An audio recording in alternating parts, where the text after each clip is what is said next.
This episode, GrAySoN, we examine the impact that AI is having on the film and TV industry, GrAySoN, while acknowledging the controversy caused by the introduction of AI actor Tilly Norwood. I hit my tape. GrAySoN. Shit, I hit my I hit my elbow on the table. Yeah. Ow. You know what?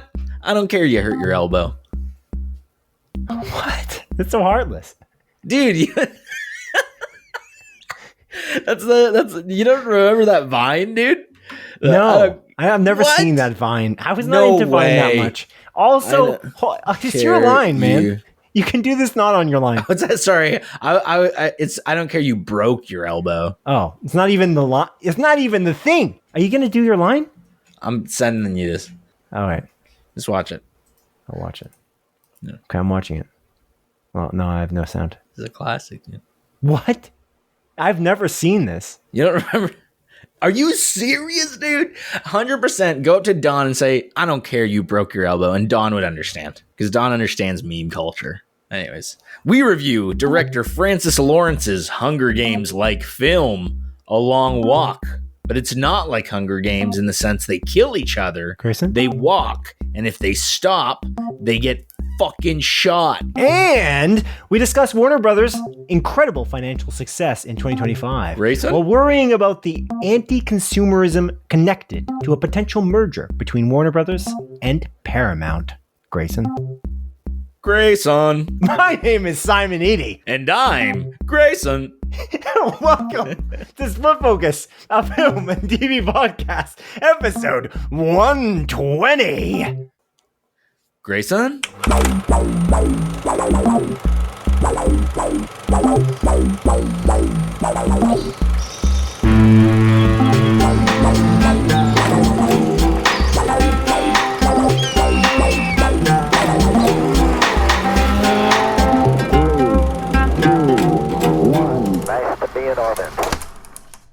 Are we starting?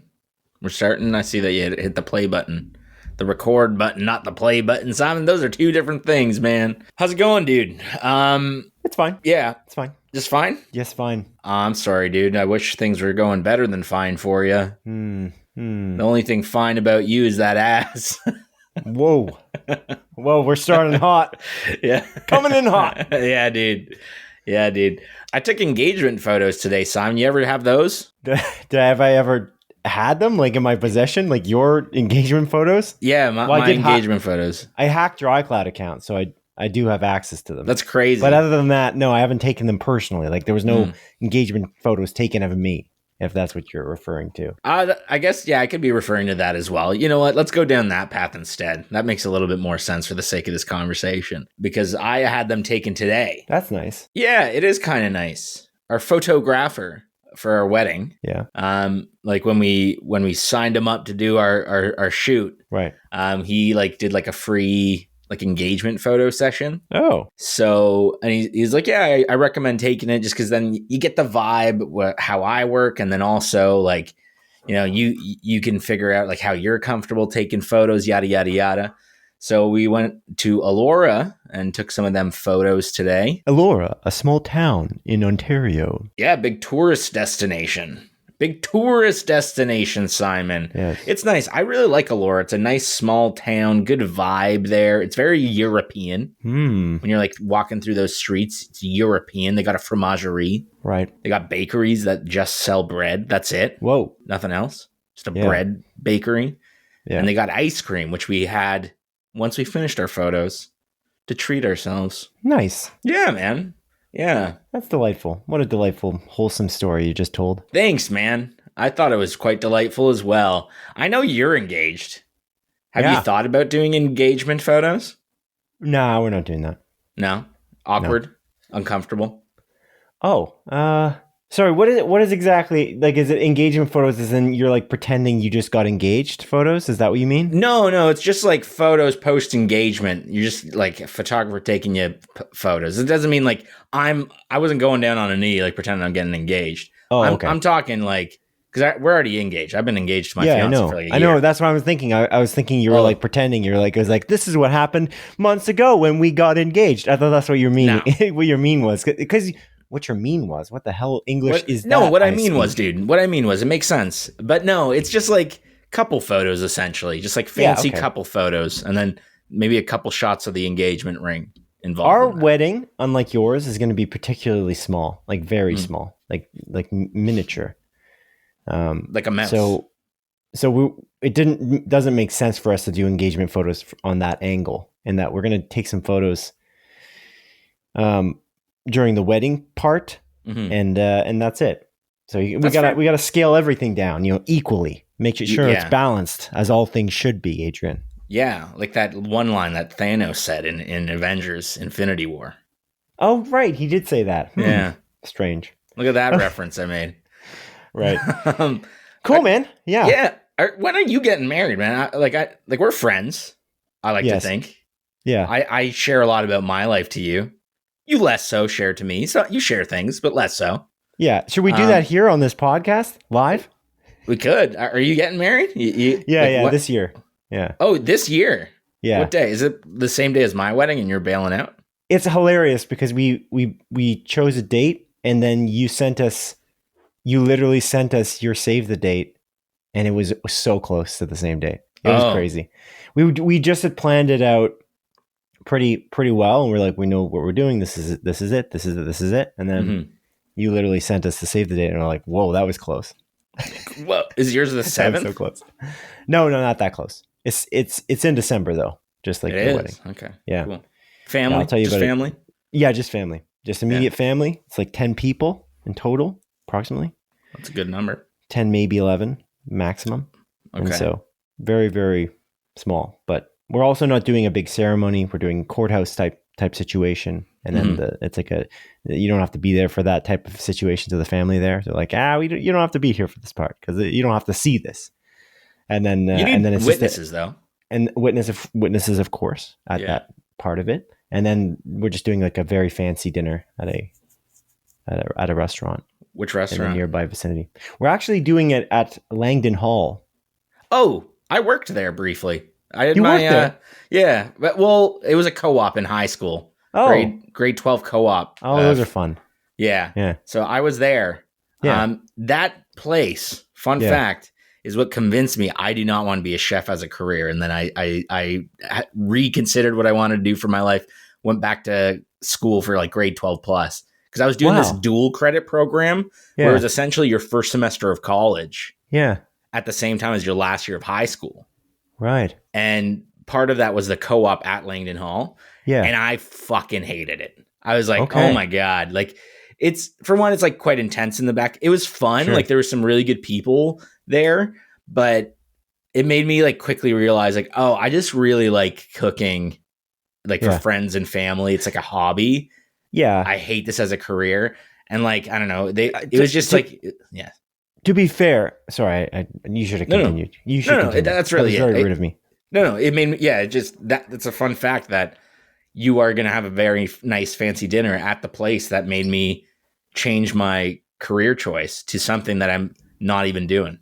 I know you like cooking. You're very good at cooking. I think like that place is very intense, and I think it's not maybe indicative of every restaurant that you could have potentially owned if you were looking to be like potentially a restaurant owner and chef long term. You know what I mean? That place is as intense as it gets in the immediate area for the Guelph kind of KW area. Yeah, I think it's the number one hotel and spa in Canada.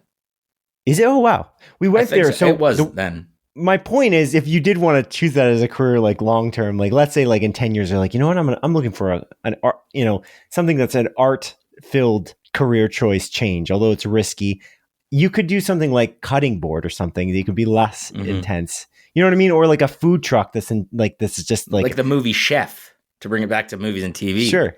Like Jon Favreau's movie Chef. Yeah. Which is a metaphor for his experience directing Iron Man 2. Why? I don't know that reference. Is that you don't? No, it's a metaphor for his Chef. I haven't seen Chef yet, to be fair, too. Oh, really? So that's also a thing that it's a movie I haven't seen. But I just didn't know anything to do with its connection to Iron Man 2. What? I've never heard that before. But yeah. Anyway. Yes, the chef film serves as a direct metaphor for Jon Favreau's challenging experience making Iron Man 2 and his subsequent departure from the studio system to reclaim his creative control and passion for filmmaking. Oh, interesting. Okay. That's cool, man. Yeah, that is Google AI, though, but I mean, I guess it takes it from websites, so. But yeah, my point was you could open up a food truck and you can have grand old time just making specific, cool things. I feel like that's intense. Like, we went to Langdon Hall. We tried it out before we booked it. And we tried a lot of the food. We just kept ordering stuff. We ordered 2 entrees, obviously, and then we ordered 2 appetizers, and then we had 2 desserts. And we just we're kind of sharing across the board, and we were very impressed to the point where we're like, wow, this is a great choice. And they have a specific room you can book for a family. I think up to 20 people could be invited into this particular private room. And so we decided it was awesome. So and my family just hasn't had this type of closer to fine dining experience before. So I thought, well, this is going to be good. This is going to be good. Something that not everyone's tried, an experience perhaps. Mm-hmm. But, maybe there's still a cooking future for you in a career. I don't know. That's all I'm saying. That's kind of what I was bringing it around to say. Yeah, maybe if I make a bunch of money and I can kind of retire early and then confidently make a little truck or something. Yeah, sure, shrinking. I would do that. Like shrinking, Reuben sandwiches. Instead of polishing rocks, you open up a food truck. Exactly. Exactly. Yeah. That's a good idea, man. Okay. We'll find out. I guess we'll go back on this in 2 decades. Maybe. Yeah. How many episodes would that be? 52. That's 52 weeks in a year. 26 episodes. So 26 a year. 260 decade, 520. Okay, there we go. All right. Episodes. It's a lot of episodes. Okay, buddy. I think it's time to move on to film and TV because that is the name of the game with our podcast here. We've got a lot to go through, actually. It's kind of interesting. More than usual. We do have a split focus special segment topic of the show this time. That's crazy. Which is fascinating. I don't know if you read the document here, but it's going to be exciting. It's going to be cool. I don't read. Oh, okay. Yeah. I'm sorry to hear that. You're missing out. But yeah, I guess we'll just move into some quick bites of news, Adrian, to start it off. A component of our show where we discuss at least 3 film and TV industry news stories that have been somewhat zeitgeisty over the past 2 weeks. The first one connects directly with what we talked about last week, and it's Disney decided to bring the ABC talk show Jimmy Kimmel Live back on the air as of the 23rd of September. The returning show garnered over 20 million views for Jimmy Kimmel's monologue on YouTube and at least 6 million views on linear TV channels in the United States. And then connected to that, which I don't know if you sent to me or I sent to you, but what I think I sent it to you. Yeah. Disney Plus is increasing in price in October. The announcement came the same day that Jimmy Kimmel was gearing up to make his return to ABC after his suspension. So he hadn't even recorded his show yet. And Disney's like, oh, we're going to increase the price, which is weird because a lot of people did cancel Disney Plus and Hulu following the Jimmy Kimmel Live suspension. So anyway, what do you think about this combo, but also the fact that Jimmy Kimmel Live came back before our episode even aired? A Split Focus of Home TV podcast. Great timing. Yeah, it was funny. I don't know. Yeah, I feel like the backlash online was incredibly. Sorry, I was taking a drink of water there. Yeah, the backlash online. Mid-sentence. Yeah, I was really. I felt like something welling up in my throat. That tickle in my throat. And I was like, I got to clear it. Yeah.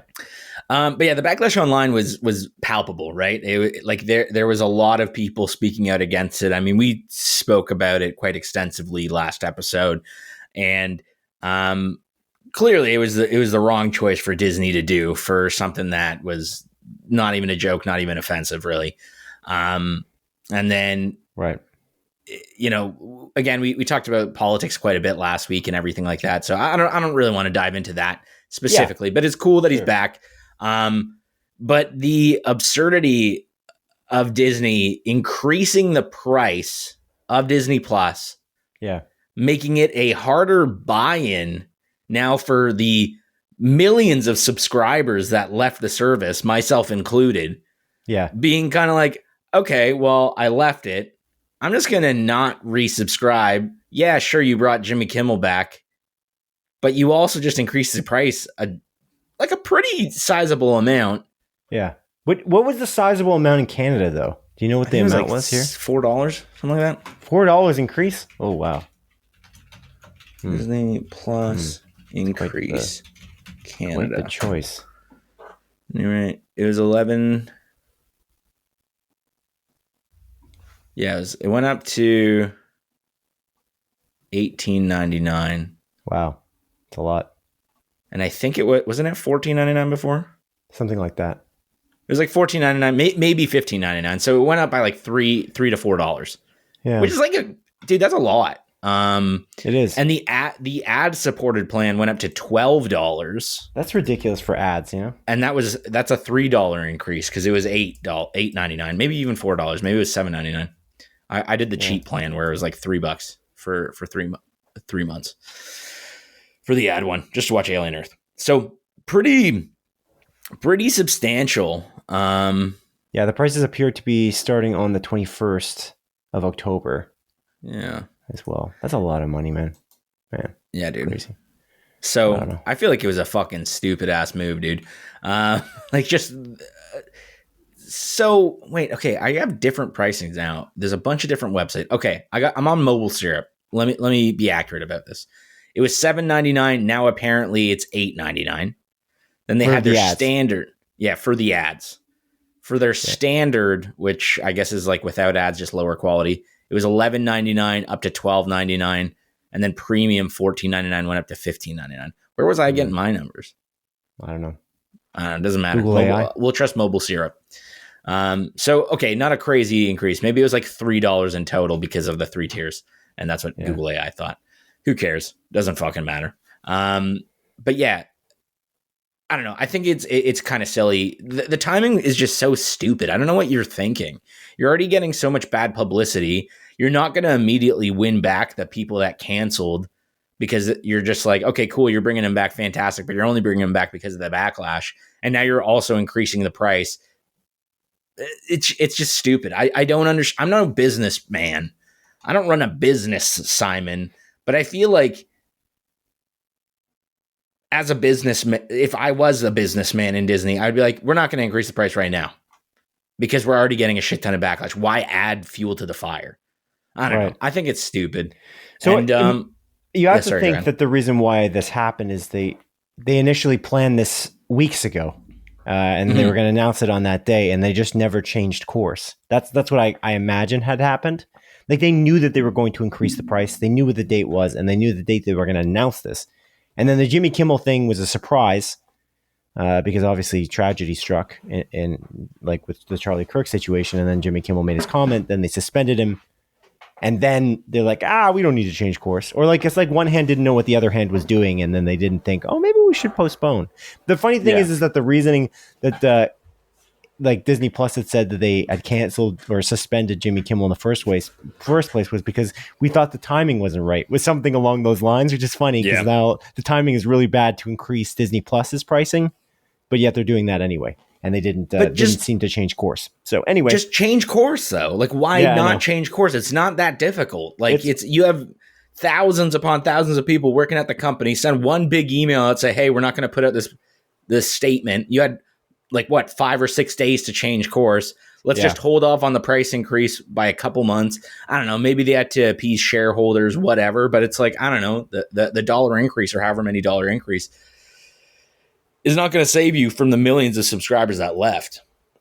This is actually, it's interesting too, man. Like we're living in a time where subscription prices continually are moving up. I mean, Apple just had another increase as well. But again, Apple's content is so fantastic.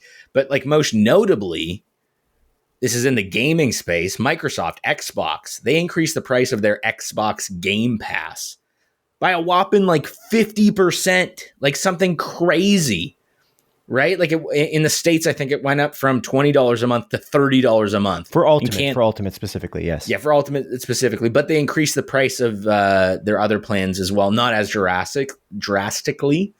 But still, it's it's crazy, man. We're finally at a point again where, I feel like people have been talking about this for a while, but streaming is just cable again, and we're paying up the ass for it. And people are going to rebel against this as they did before. And I feel like that's torrenting is going to be a thing again. Like illegal streaming is going to be a thing again. IPTV, is making a huge like push. Like there's so many options now to get your content at a significantly cheaper rate. And the value, although it's there in a lot of cases, like again, I think, like 20 some odd dollars for Netflix a month. If that's all you have and you watch a lot of Netflix, it's worth it. Like again, it just was such better value before to the consumer. And that's what you're comparing it to. You're comparing it to the value that you had before versus what the value is now. And it's kind of unfortunate, man. It's frustrating. Yeah, it's quite odd. I would say it's still different than cable in that people need to be disciplined. We don't have contracts here. At least in Canada, we had pretty deep contracts. You sign up for a few years for cable. I cancel, come back to my streaming services all the time. And then I just resubscribe to the one that makes sense for me. Mm-hmm. The thing that was holding me in place, as I've said many times on this podcast, is the element of password sharing. I would password share specifically with family members and you. And that would keep me in place because I knew that somebody somewhere in Ontario was watching it. People who I knew very well were watching it, and I was happy to share the password. And now, because I've got less dependence, I can cancel and come back as much as I want. And I recommend anyone listening to this podcast, please consistently reevaluate your subscriptions. If it's, Apple Music or Spotify, makes sense to keep it forever, perhaps. Mm-hmm. But if it's Apple TV Plus or Disney Plus or Netflix or Crave or HBO Max in the United States, I would recommend you cancel and come back and keep doing that because they have to kind of rope you in. Make it so that they have to keep selling you. And the more they increase their pricing, when they keep doing this, just keep canceling for more months of the year and keep Squid Game and Stranger Things came out this year. Those are maybe the things you're interested in watching. Then wait and then just kind of watch them both in the same month. It's just it's be strategic as a consumer is my recommendation, and vote with your wallet as well. I think it was great when people canceled for Kimmel's suspension. You did it live on the podcast, and you made that quip that maybe it's because you made that comment in the comment section of the cancellation screen that they brought Kimmel back. It was just you, Adrian. You brought Kimmel back. It was only me. Because of that harsh comment you made. I was going to have it prepared. I completely forgot. I was going to play it on the podcast live, but I didn't remember where the timestamp was in the podcast because I thought it was a funny moment in the last episode 119. But anyway, yeah, that's kind of my recommendation. But yeah, I agree with you in some way. It is like cable, but I think, I don't know, high prices is not the only reason it's like cable. Mm-hmm. It becomes more and more like cable, though, I would say, as we get... Did my AirPods just shut off? Can you hear me? Yeah, I can hear you. Can you hear me? Okay. Yeah. They just made the boom sound mid-sentence. But I'm more so referring to it's like cable because not only is it higher prices like before, but it's also to get access to everything you want, you have to get multiple streaming services constantly going. Like if I want to watch multiple streaming services is a good thing. The problem, I think, and where it becomes more like cable, as these mergers continue, and it's actually the next next news story. We can go right into that. Yeah, there is talk of a merger between Ellison's Paramount and Larry Ellison's Paramount and Skydance with Warner Brothers Discovery. So they're going to combine Paramount Skydance with Warner Brothers Discovery. Theoretically, that might not go through, but based on the way the United States is going, and there's a question of who would really stop this from happening, because it seems like the United States government is for mergers of this sort. The reason I'm mentioning this it's like they're run by a businessman. What? It's like they're run by a businessman. Right, yeah, like the United States is run by a completely selfish billionaire. Yeah. Anyway. Like a fucking bitch. The point to be made, though, is the more that these companies become larger and larger conglomerates where they're combining together, it becomes worse and worse. And I think to your point earlier about Microsoft's price increases for Game Pass, there's very simply one reason why they increased the price $10 per month. And people who applauded the idea of Activision being purchased by Microsoft, Activision being a giant game publisher that is worth $70 billion, at least that's how much it cost Microsoft to purchase it. That kind of purchase for such a giant publisher of multiple game series like Call of Duty, like Blizzard's Diablo and various other games, it's just not better for consumers because in the end, prices go up and the big companies make less of the things you actually enjoy and just really make the games or make the movies and TV shows that are the most popular and that are going to give them and garner them the most money. And that's always not better for consumers. We have less choice now than before. And if this happens, where Warner Brothers pairs up with Paramount and they combine their giant offerings, it's going to be worse for us. It's going to be more expensive. They're going to offer more in one streaming service. And then it becomes more and more like cable. So the more that these companies combine with each other, even actually another good example of this is the Disney Plus Crave deal. I don't know if you've seen that. Yep. Yeah, I get the ads on Crave all the time because I get free Crave. Right. So they're trying to get me to buy in to Disney Plus and Crave on the same great package, one price. But that's not better for me because I want to be able to cancel, come back. They don't want me to do that. So that's why they're trying to get me to combine my services together in that way. But that is as close to cable as we can get, I think, in this day and age. So anyway, but yeah, what did you think about this merger? Any thoughts on it? What are you thinking? I don't know, man. I'm just kind of annoyed. I'm no businessman. I don't really understand mergers and acquisitions. I just know that this is typically a bad thing. A lot of people are probably going to lose their job when this sort of thing happens. And I feel like it rarely is a benefit for creativity when stuff like this happens. Yeah, that's a good point. Yeah. So yeah, no, I'm against it. I'm kind of tired, man, that everything is just like one big company. Again, obviously Disney, Fox. I mean, Warner Brothers, again, just bought Discovery, but then they're also like separating Discovery now as well. Yeah. So, which is the weird. Bad parts, the less money-making parts of Warner Brothers in some way, there is a separating it as well. So that's interesting. But yeah, so that's weird. And then again, in the gaming space, like you talked about, Microsoft buying Activision. Most recently, there's a story going around that EA is going to be purchased by like the Saudi people. Didn't that get confirmed? That's happening, right? I don't think the purchase has gone through, but it is confirmed. Yeah, that there is intent to purchase EA, which is another big video game publisher. It's like $55 million or some billion. Sorry, $55 billion. So yes. I don't know, man. It's annoying. Crazy. It's frustrating. I don't like it. That was a purchase though. That's not two companies merging. To be fair, yeah, I guess that is just being brought privately. And but I don't know. This is but I don't know. Like David Ellison's Paramount, Larry Ellison's Paramount. I don't know if there's a difference really. David and Larry Ellison, Larry David. Oh my God.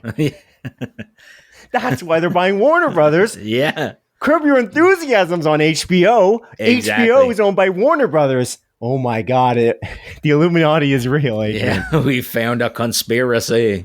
Court of Owls exist. Okay, well, yeah, I don't know. It sucks. I don't want it to happen. I don't want it to happen for multiple reasons, but it's just, it seems like it's going to happen. It's crazy, though. The Paramount Skydance deal just went through. So if this actually ends up happening again, it's a disaster.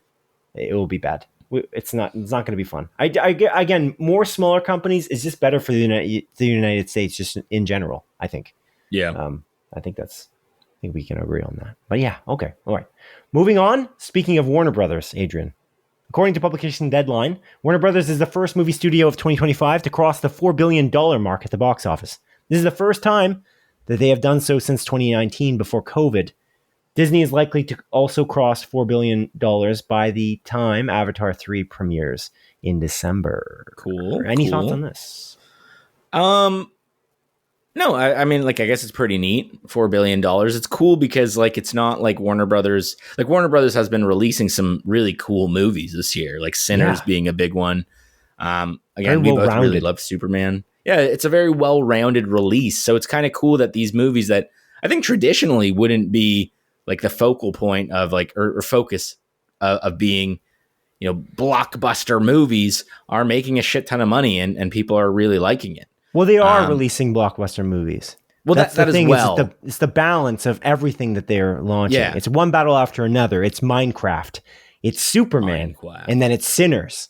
You know what I mean? Like, it's like this combo, like Weapons made a lot of money as well. Mm-hmm. That's all Warner Brothers. It's such an interesting combination of films that allowed them to get there first. It's a great catalog, dude. It's a great catalog. Like, not just blockbuster. Some art in there, which we're going to get less of when they merge with Skydance Paramount. Mm-hmm. So they're going to do Halo Show Season 3. They're going to bring that back and make it art. Yeah, I shouldn't say some art in there. Superman is also art, but the further you go towards like kind of like the blockbuster, it can get further away from the artistic vision in some way. I don't think that's necessarily true, especially with Superman, and that James Gunn did a great job. But just Sinners is a bit of a risk. One battle after another is a big risk. That movie cost over $100 million to make, which is rare for Paul Thomas Anderson in general. We got to go see that. We got to. Yeah, we do. You know what's crazy? Okay, on the top, this is a total aside. So Paul Thomas Anderson, his last movie, Licorice Pizza. Yeah, it had the cast of actual sisters in it, 3 sisters in that movie, right? Mm-hmm. Yeah. And did you know that those 3 sisters have a band called Haim? Yeah. Right. Right. I didn't make that connection immediately. Yeah. Watching. Long story short, at the one of the later episodes, they play like a remix of one of Haim's songs, and then the mom in that show references the band. And she's like, "Oh, you guys should do like a sibling band, like the Haim sisters or whatever." Right. And then I forget when randomly I like pieced it all together, and I was like, "Oh my god, the Haim sisters were in Licorice Pizza." Yeah, that's in this Long Story Short, which is one of my favorite shows of the year. It's just like all connected. Anyways, cool. That is an aside and a tale. I wonder, did we not talk about that on the podcast before? You think I fucking remember? I don't know. You think that was the episode? Remember? Do you know what the name of that episode was? I wonder if you know the. It was Bradley Cooper together. Double Bradley Cooper feature. I think it was. Yeah, something like that. That seems right.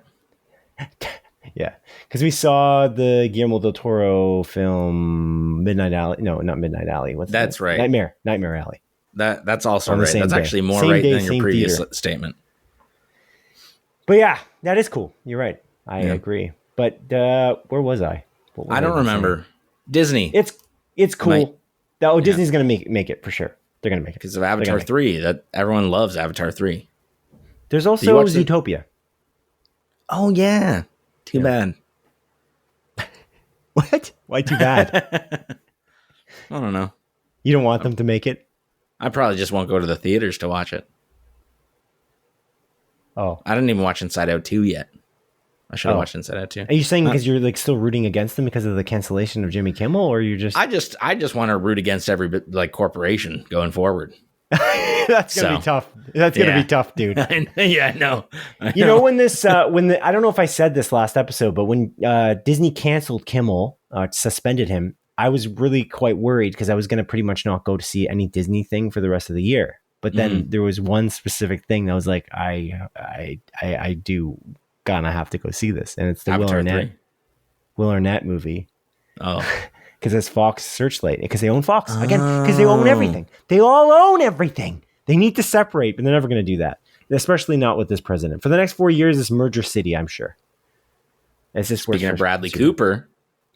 Yeah, right. Will Arnett movie. Exactly. Is This Thing On? Is the name of the film. For those who are not following what we're putting down. Oh, anyway. Yeah. Okay. Next quick bite story. Adrian. While discussing Batman the Brave and the Bold on a podcast, I believe, James Gunn hinted that we may not be seeing a particularly old Batman with Brave and the Bold, and that every actor wants to play Batman. I have a quote actually for this one, so I'm going to read it. Yeah, I know. I just see quote to follow, so I was curious what that quote would be. I just got to find it because actually, James Gunn wasn't on a podcast. He was talking to IGN. Sorry. Entertainment website IGN. Anyway, he said they had asked... they had asked about, again, the age of Batman, because the thought process is because of Damian Wayne in Batman the Brave and the Bold, because he's got a son. Brat man. He's just a Bratman. fucking brat. Right. So the thought was that they're going to age up Batman. He's going to be an older, a little bit more grizzled Batman as he kind of, like 76, 77 years old. Was that the age that people thought? I think so. Yeah. Was it the age that you thought? All right. Whatever. Anyway, James Gunn's answer to that assumption that Bruce Wayne would be old was, quote, "No, I think you have to wait and see the movie," unquote. When asked, and then he's like, quote, "Some things have changed. Plenty of things are in flux on what his situation is with Damian's parentage and all that stuff. So I wouldn't take any of it." And then he pauses and then he says something else. Yeah, I mean, the actor who wants to listen, first of all, I can't tell you the amount of big actors that have told me that they want to be Batman, unquote. So apparently there's a lot of Batman actors in the wings. Another quote here. Sorry.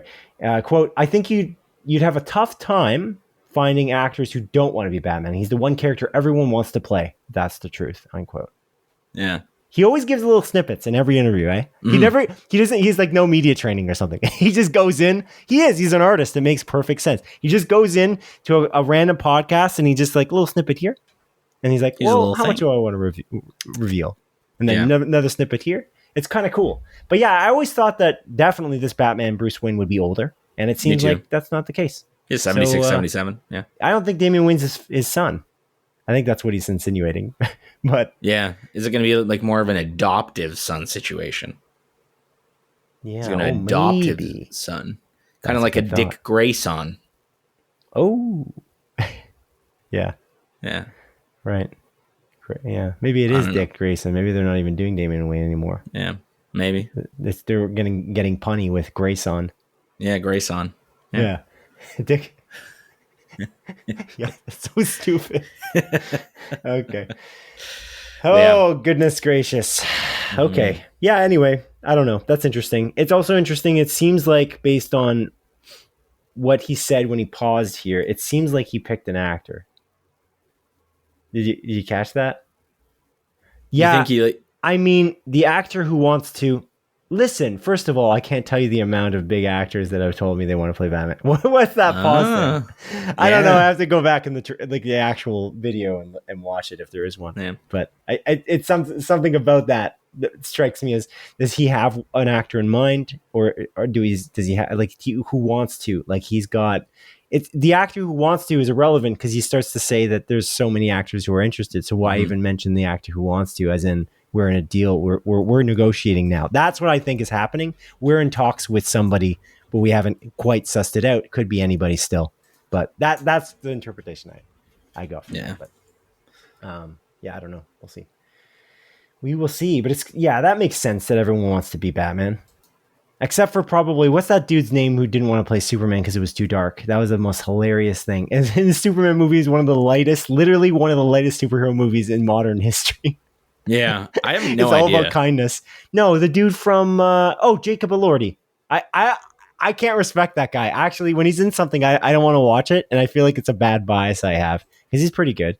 But he said that I don't want to be Superman because it's too dark. And then he went on to play freaking Elvis Presley in the darkest Elvis Presley movie possible, most likely. And he also is in Euphoria. Priscilla, yeah. He's in Euphoria. What are you talking about? Anyway. Yeah. Yeah, it's stupid. I couldn't believe that he said that. I feel like he lost the role and he was too ashamed to say it. I swear to God, that's what it is. Maybe. Yeah, he wasn't going to be Batman because he didn't get cast. That's what happened. I don't know. That'll always strike me as ridiculous. But anyway. Yeah, maybe it's going to be Brandon Sklenar. Are you looking up rumors of who? I just wrote new Batman actor James Gunn, and then in a Forbes interview, James Gunn hinted he's considering a specific DC, blah, blah, blah, and Brendan Sklenar's picture's in there. Brendan Sklenar is in the hit movie that I watched, Drop, which I didn't really like. That movie was fucking weird, dude. That movie was a weird movie. Where have I seen him, though? Because I didn't see Drop. Maybe you saw him in the trailers for the movie Drop. He's in Vice. I did see him. Apparently. I know. I did definitely see him in the trailers. Yeah. Oh, he's in Vice. You mean like the HBO? No, the movie Vice. Oh, sorry. Yeah, okay. Yeah. Vice. Christian Bale's Dick Cheney to get the That was vice awesome. president That that movie's amazing. shot Yeah, Adam someone McKay. with a fucking shotgun. It's crazy, dude. What a great. That was a good movie. Yeah, That was a good movie. that is great. Okay. All right. Yeah, that's Anyways. interesting. Moving on. Trailers this week, Adrian. This bye week.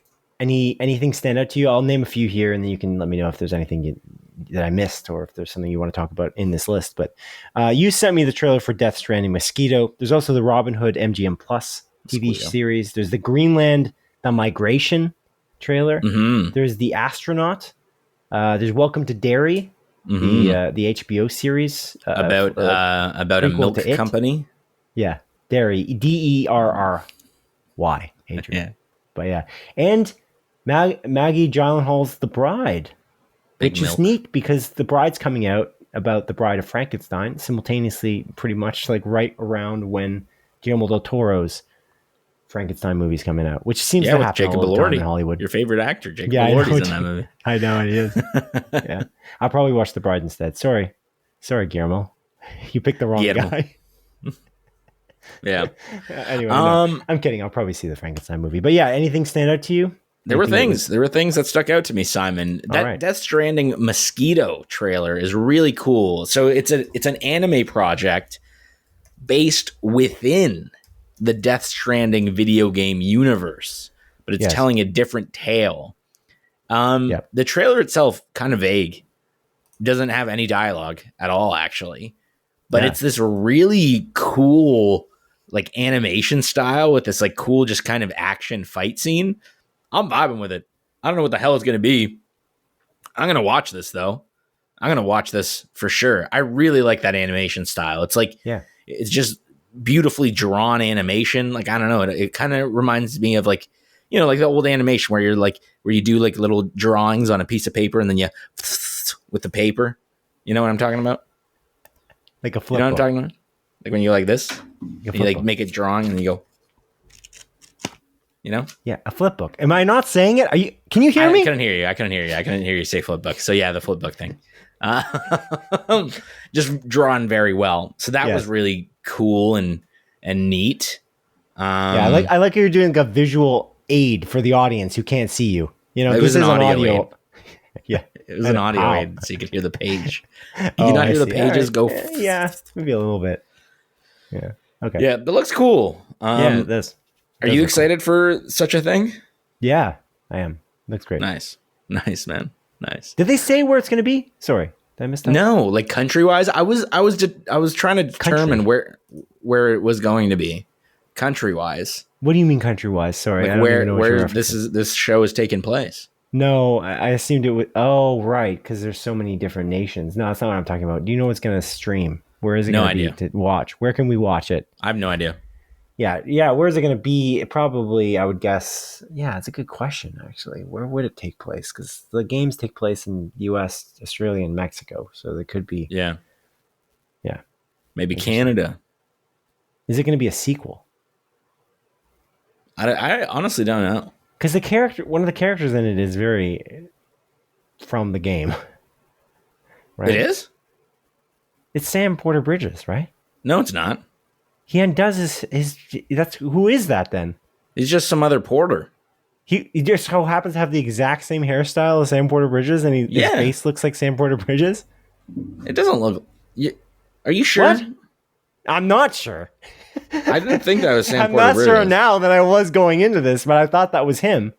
No, dude. That's the whole point of him taking down his mask. That's why it was a mystery. You're like, that is Sam. It's like, that's so weird. No, dude. This guy's got like black hair. He's got his face punched in. It's dark. They're fighting in the dark. I don't think he has black hair. I mean, you look that up. Type in instead of looking at the video. Is that Sam Porter Bridges in the Death Stranding Mosquito trailer? And then you can just get the answer for good. Yeah. And we don't have to worry. All the comments. There's one comment. Can't tell if the porter is either Higgs or a reanimated version of Sam. I don't think so. But there's also 143. My name is Sam. Hold on. There's another reason why I think it's Sam. Tell because me. he's the only repatriate that we've ever seen. And he's repatriating in the actual thing. That's why I think it's him. No. Oh, you think? I think. What are you talking about? No, the guy that's repatriating is the guy that with the black thing on his face. No, and he's chasing him in the beginning of the trailer. All right, you should rewatch that trailer because you're wrong. Okay, if you say so. Yeah, cause the guy that's this is really good content, by the way. The guy that's repatriating it's like the black dude with the thing on his face. He's chasing him. No, he's in the thing. He goes. I'm completely right. What are you talking about? I'm not arguing with you on this. He goes in. Yes, that guy can do it too. He's going after Sam inside the repatriation of water.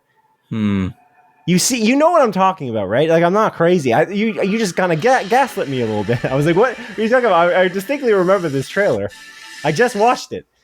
He goes after him, and then it looks like Sam, because he's initially got his face covered, and then his face is out, and then he looks nothing like Higgs. That's for sure. Yeah, I don't know why the comment said that, but I don't think it is. But anyway, I don't know for sure. I just assumed that was the case because he's the only repatriate we know, and now they're introducing another one. But this guy's some weird guy. He's got some kind of chiral creature on his face, so it's like a very strange thing. Anyways, it looks cool. That's all that matters.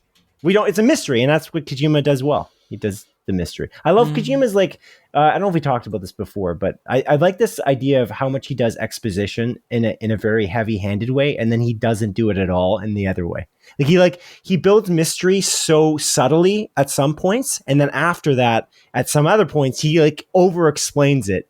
And another aspect, he ebbs and flows through his exposition in ways that are very unique. Like I don't know. It's different kind of storytelling that I've seen probably from anywhere. So it's impressive. Although, of course, this isn't being written by Kojima, but he's involved in some capacity. Yeah. But yeah. Anyway, it's exciting. Looks good. Anything else? Any other trailers that you're looking at? You're excited about? Yeah, Welcome to Derry looks really good. I'm very excited for that. That's coming out in a few weeks, I think. So it looks stellar. I'm very excited about it. I love those like It movies, the Andy Muschietti ones. I think they're fantastic, and it seems like this is cool to like see what happened the 30 something years prior to those movies, and like kind of one of the cycles of Pennywise fucking up kids.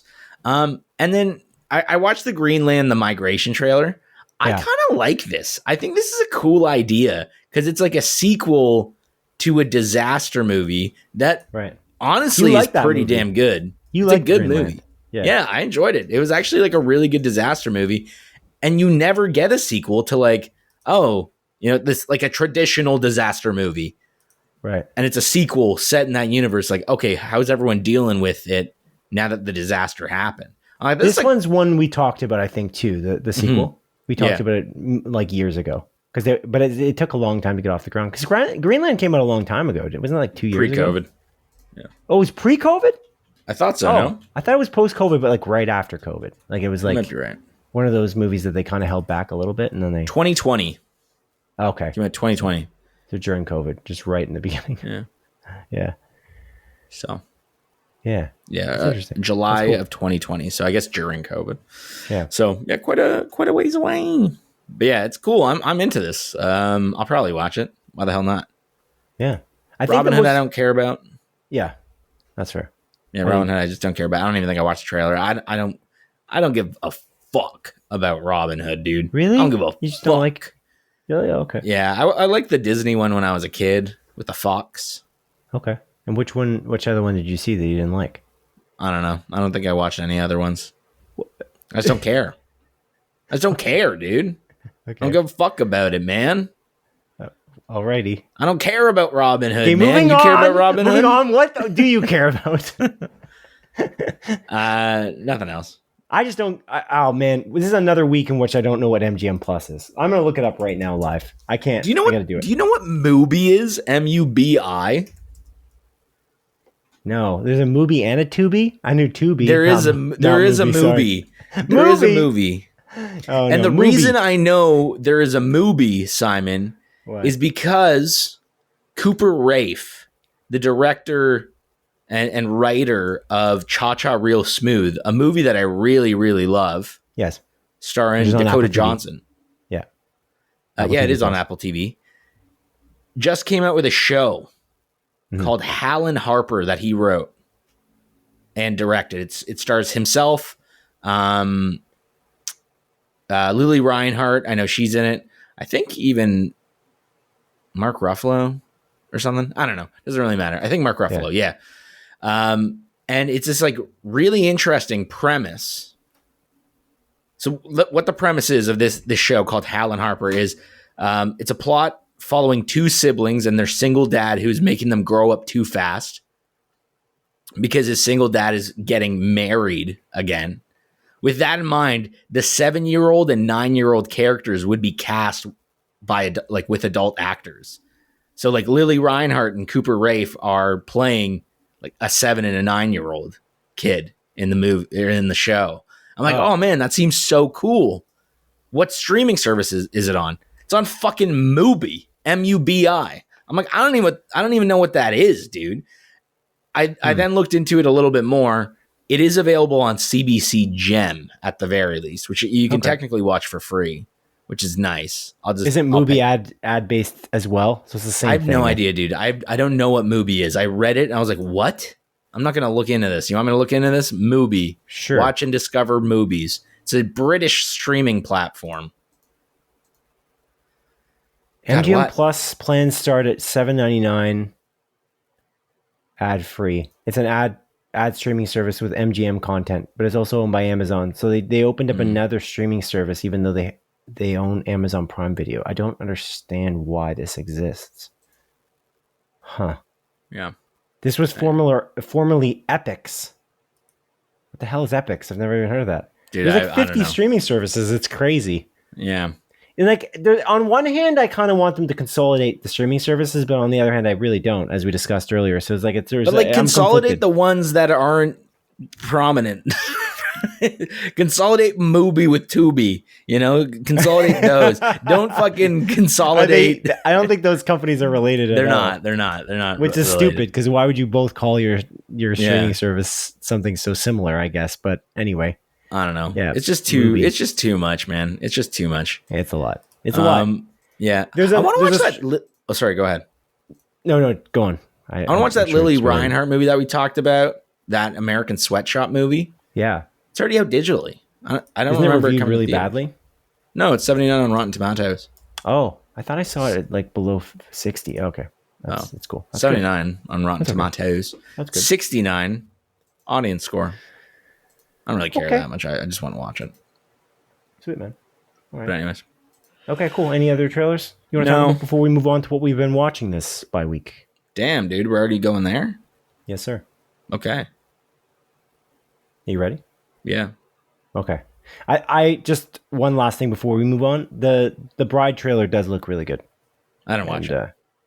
That one, it's Christian Bale as Frankenstein. Looks good. He's Frankenstein? Yeah. Oh yeah, I did see the image of him of Frankenstein. I'm like, this kind of is given Jared Leto Joker. Oh, you didn't get that vibe? You didn't get that vibe? Look at it and tell me you can't see it even a little bit. I don't know. I mean, he's Frankenstein, so he's got the thing on his head. And Jared Leto's Joker has the thing on his head. Yeah. Because his head is stitched. So you're saying that Jared Leto's Joker is like the original Frankenstein's monster? Sure, man. Sure, if that's how you want to play it. I'm just saying this this image his nose right is here. Like a little effed up. Like he's not in good shape. I don't know. I'm just saying it looks kind of like... There is something about this because I guess it's Jessie Buckley's bride. Who kind of, there's a little bit of a Harley Quinn there. Mm-hmm. But I'm wondering, is that part of the inspiration for Harley Quinn? And I didn't think of that until just now, I guess. Is there any inspiration from Frankenstein's monster from the Joker and... the Joker and Harley Quinn get inspired at all? The writers get inspired at all by Frankenstein's monster and the Bride? Was that ever something? Probably not. Yeah, I don't know. Yeah. There's also the DC characters that have Frankenstein in the DC universe. Yeah. Which You ever watch the Alvin and the Chipmunks Frankenstein movie? No. I had that on VHS. I watched that a lot. That's cool. That's cool. Yeah. All right. It's time now to move on, Adrian, to what we've been watching. We watched something together, and we watched many things apart. I will let's save the thing to what we watched together for a little bit later. I'll throw it to you. What did you watch this week? Cool, man. Yeah, I watched a good chunk of things. I'll talk about a few of them. Okay. So, the brief ones. Continuing my watch of Stranger Things, we're halfway through season 4 of Stranger Things. Nice. And let me just tell you, Simon, yeah, Stranger Things season 4 yeah, is a masterpiece. Yeah, it's remarkable. Dude, Yeah. it is so good. It might be the best season. It is the best season. Hands down, period, full stop. I think season 3 is, like, quality-wise, very similar to season 1. Maybe season 1 edges it out a bit. Season 4 is such a drastic jump in quality, which is crazy. It took a lot longer to make it, though. Yeah, too. 3 years, which is crazy considering how good season 3 and 1 are. Season 2 is still good, just like not, it meanders a bit. It's not that level of quality. But season 4 is so good, dude. Season 4, episode 4 specifically, we watched that like a couple nights ago. Immaculate, dude. One of the best episodes of TV out Running there. Up the Hill?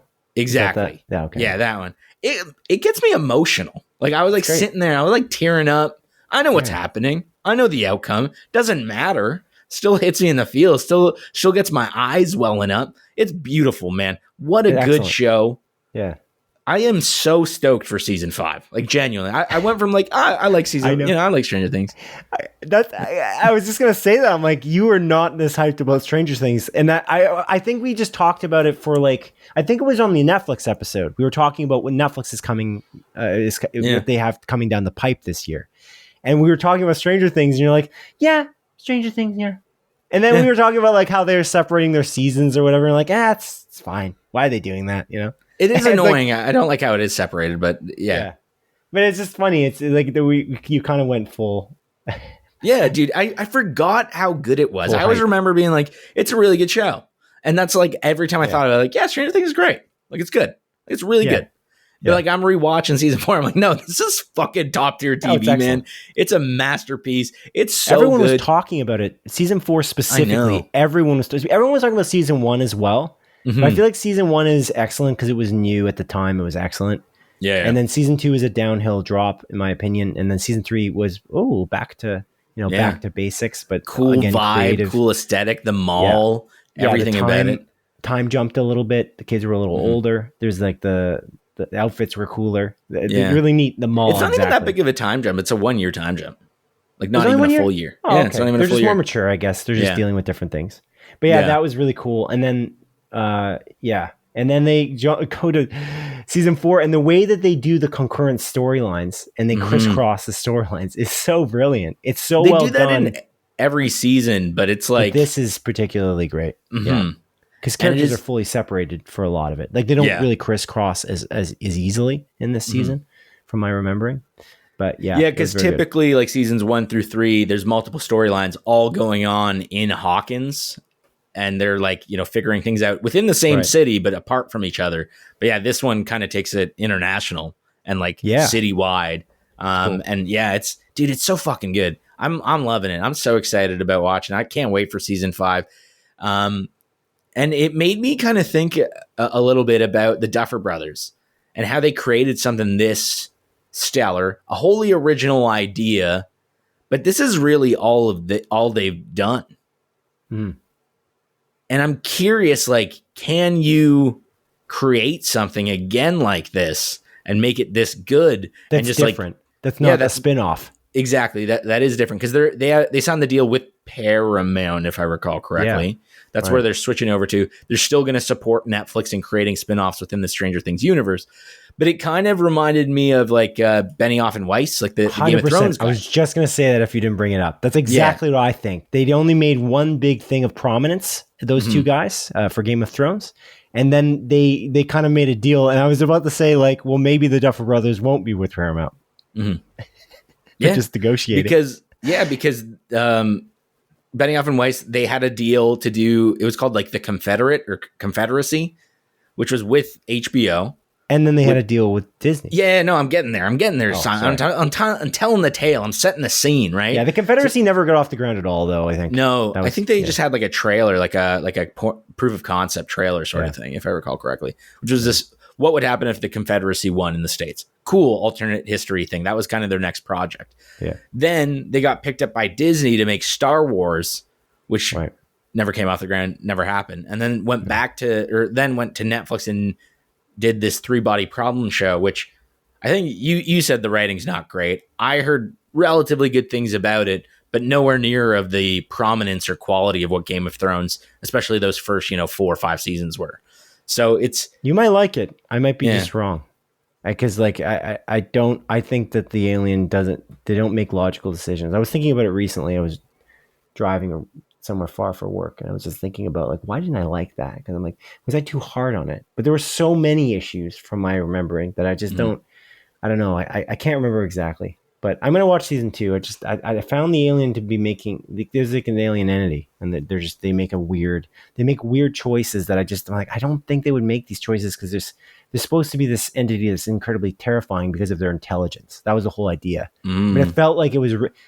It shouldn't feel like it was written. The alien entity was written by people, although obviously it is. That's the thing. It seemed like it was very tunnel visioned. But it was the scope of this entity is so massive and almost, it's like if we ever met an alien, it's actually the stuff about the UFOs we see today. They're so crazy, man, what they're releasing. Those objects that were being pulled up by the American fighter pilots and how they move is so absurd. They shot one down recently or whatever. And it was and it literally just reformed itself and then went away. It's like, how is that possible? But it's technology we couldn't even understand that I think is part of the brilliance of what the 3-Body Problem, I think, is trying to do. But then there's elements of, on the flip side, that this entity is just making decisions that it just illogically wouldn't make because they're stupid. And that's kind of the reason I didn't like it. But if you watch it, maybe, honestly, production values, acting, great. And then a lot of the dialogue writing and stuff like that is great. And there's, I don't know, it's entertaining. It's just, it's expensive to make. Like the CG is great. Or just in general, the visual effects are good. Yeah. But anyway, yeah. But yeah, maybe I'll get around to. They're what are they going to do with this new project? Unknown. Because they were thought to be kept by Netflix to make spin-offs. That was the idea. They were going to make, I thought they were making an old age home version of Stranger Things. Wasn't that part of the thing they had a deal with Netflix years ago? That rings a bell. Spin-off. I just don't remember. They're still supporting with the spin-offs to be fair. I just know they're not going to be the main guys on it. They're probably just going to be executive producers or whatever. Yeah.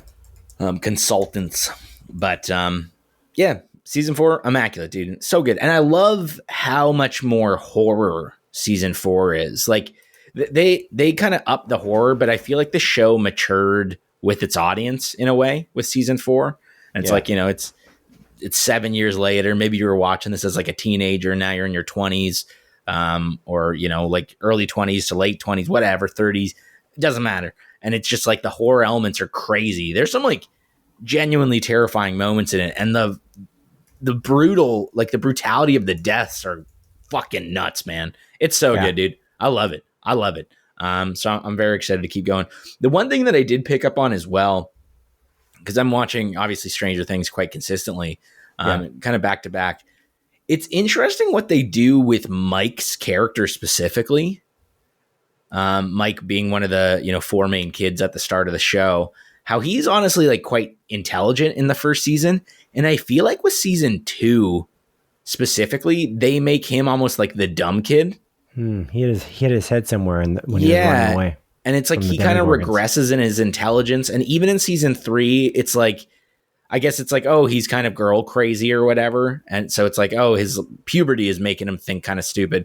But in season 4, I feel they were you know what? We made him a little bit too fucking stupid the last couple seasons. So they're giving him a little bit more play of making more intelligent choices. And it's kind of refreshing to see. It's one thing I didn't really pick up on until I got to season 4. And I was oh yeah, he actually was smart. And they just kind of made him dumb for 2 seasons. It was weird. So there's a little bit of that inconsistency, but really good, really great. I I finished Alien Earth as well. Did we talk Before about you that? go ahead, the sorry. spinoff is The Burrows that was supposed to be in development. It features a retirement community of misfits facing an otherworldly threat. So it's like a Stranger Things spinoff old called people. The Burrows. That was supposed to happen. But Nice. I thought, I don't know why I thought that the Duffer Brothers were more involved. Yeah, But hey, I'm not. oh well. Anyway, yeah, Alien Earth. Alien Earth, great, fantastic, finished it. I really liked this last episode. I thought it was a cool way to wrap it up. It felt like it could be a series finale, but leaving enough doors open where you could continue it. Noah Hawley fucking kills it, dude. Jeez Louise. I love it. I think it's fantastic. I'm stoked. I really like this alien universe that they're creating, this alien predator universe that they're creating, obviously with the new Predator movie coming out. Which is again Disney. Oh, Sure and is. I really want to watch that. What is it? Yeah, crazy. Your AirPod just fell out. Sure did. It's quite But embarrassing. yeah, really good. I highly recommend it. Not much more to say. Again, it's interesting. Again, I talked a little bit about it, I don't know, a few episodes back, like how interesting it is, like from a universe perspective, because of some things that are happening. And they revealed some really cool stuff to kind of make it fit a little bit better into the wider universe. But again, enough questions to be like, this is weird. Like, how does this fit perfectly? And maybe the answer is it just simply doesn't. Or like what we know of the other Alien movies, because they're fairly like focused. We just don't know the whole picture. But really, really good. Really liked it. Some stellar music choices actually in that show as well. They always have like a fucking banger to end an episode. So I do enjoy that. What else? There. Oh, another brief thing that I'm going to touch on. I tried watching Gen V season 2. I watched the first episode. I'm not going to continue. I'm just not in the mood for this show. I don't like it. I never really liked the first season that much. And I was like, I'm going to watch season 2.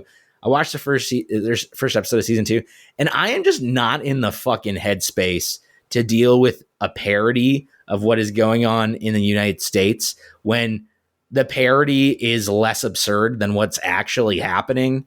And they're really doubling down on like the whole, oh yeah, you woke soy boy fucking blah, blah, blah, blah, blah. And it's like, dude, I hear this online all the time. You go on the internet, that's what you're hearing all the time. It's just, I don't want to watch this. I'm not in the headspace to watch this. I don't give a fuck about this universe.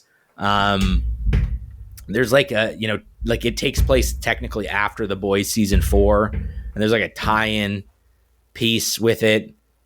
I doubt they're going to tie it in anymore, maybe in the finale, but I was like, I cannot be fucked. I'll watch The Boys season 5 and like probably never go back to this universe again. So yeah, Did you watch any of Gen V? No, I don't like week to week, right? Yeah, fair enough. I do intend to watch it, but yeah, I don't want to watch it now. Cool. That's one of those things about Amazon Prime. Speaking of streaming services, that's one of the streaming services that's hardest to get away from because they got so many things attached to it. It's just Prime Video, and it's the least expensive one that barely ever goes up in price for some reason. Why is that? Yeah, it's very peculiar. Why is it that Disney Plus is like $20 in Canada now, but this is staying at $10? And they have a lot of good shows on it in general, and they put a lot of movies on there.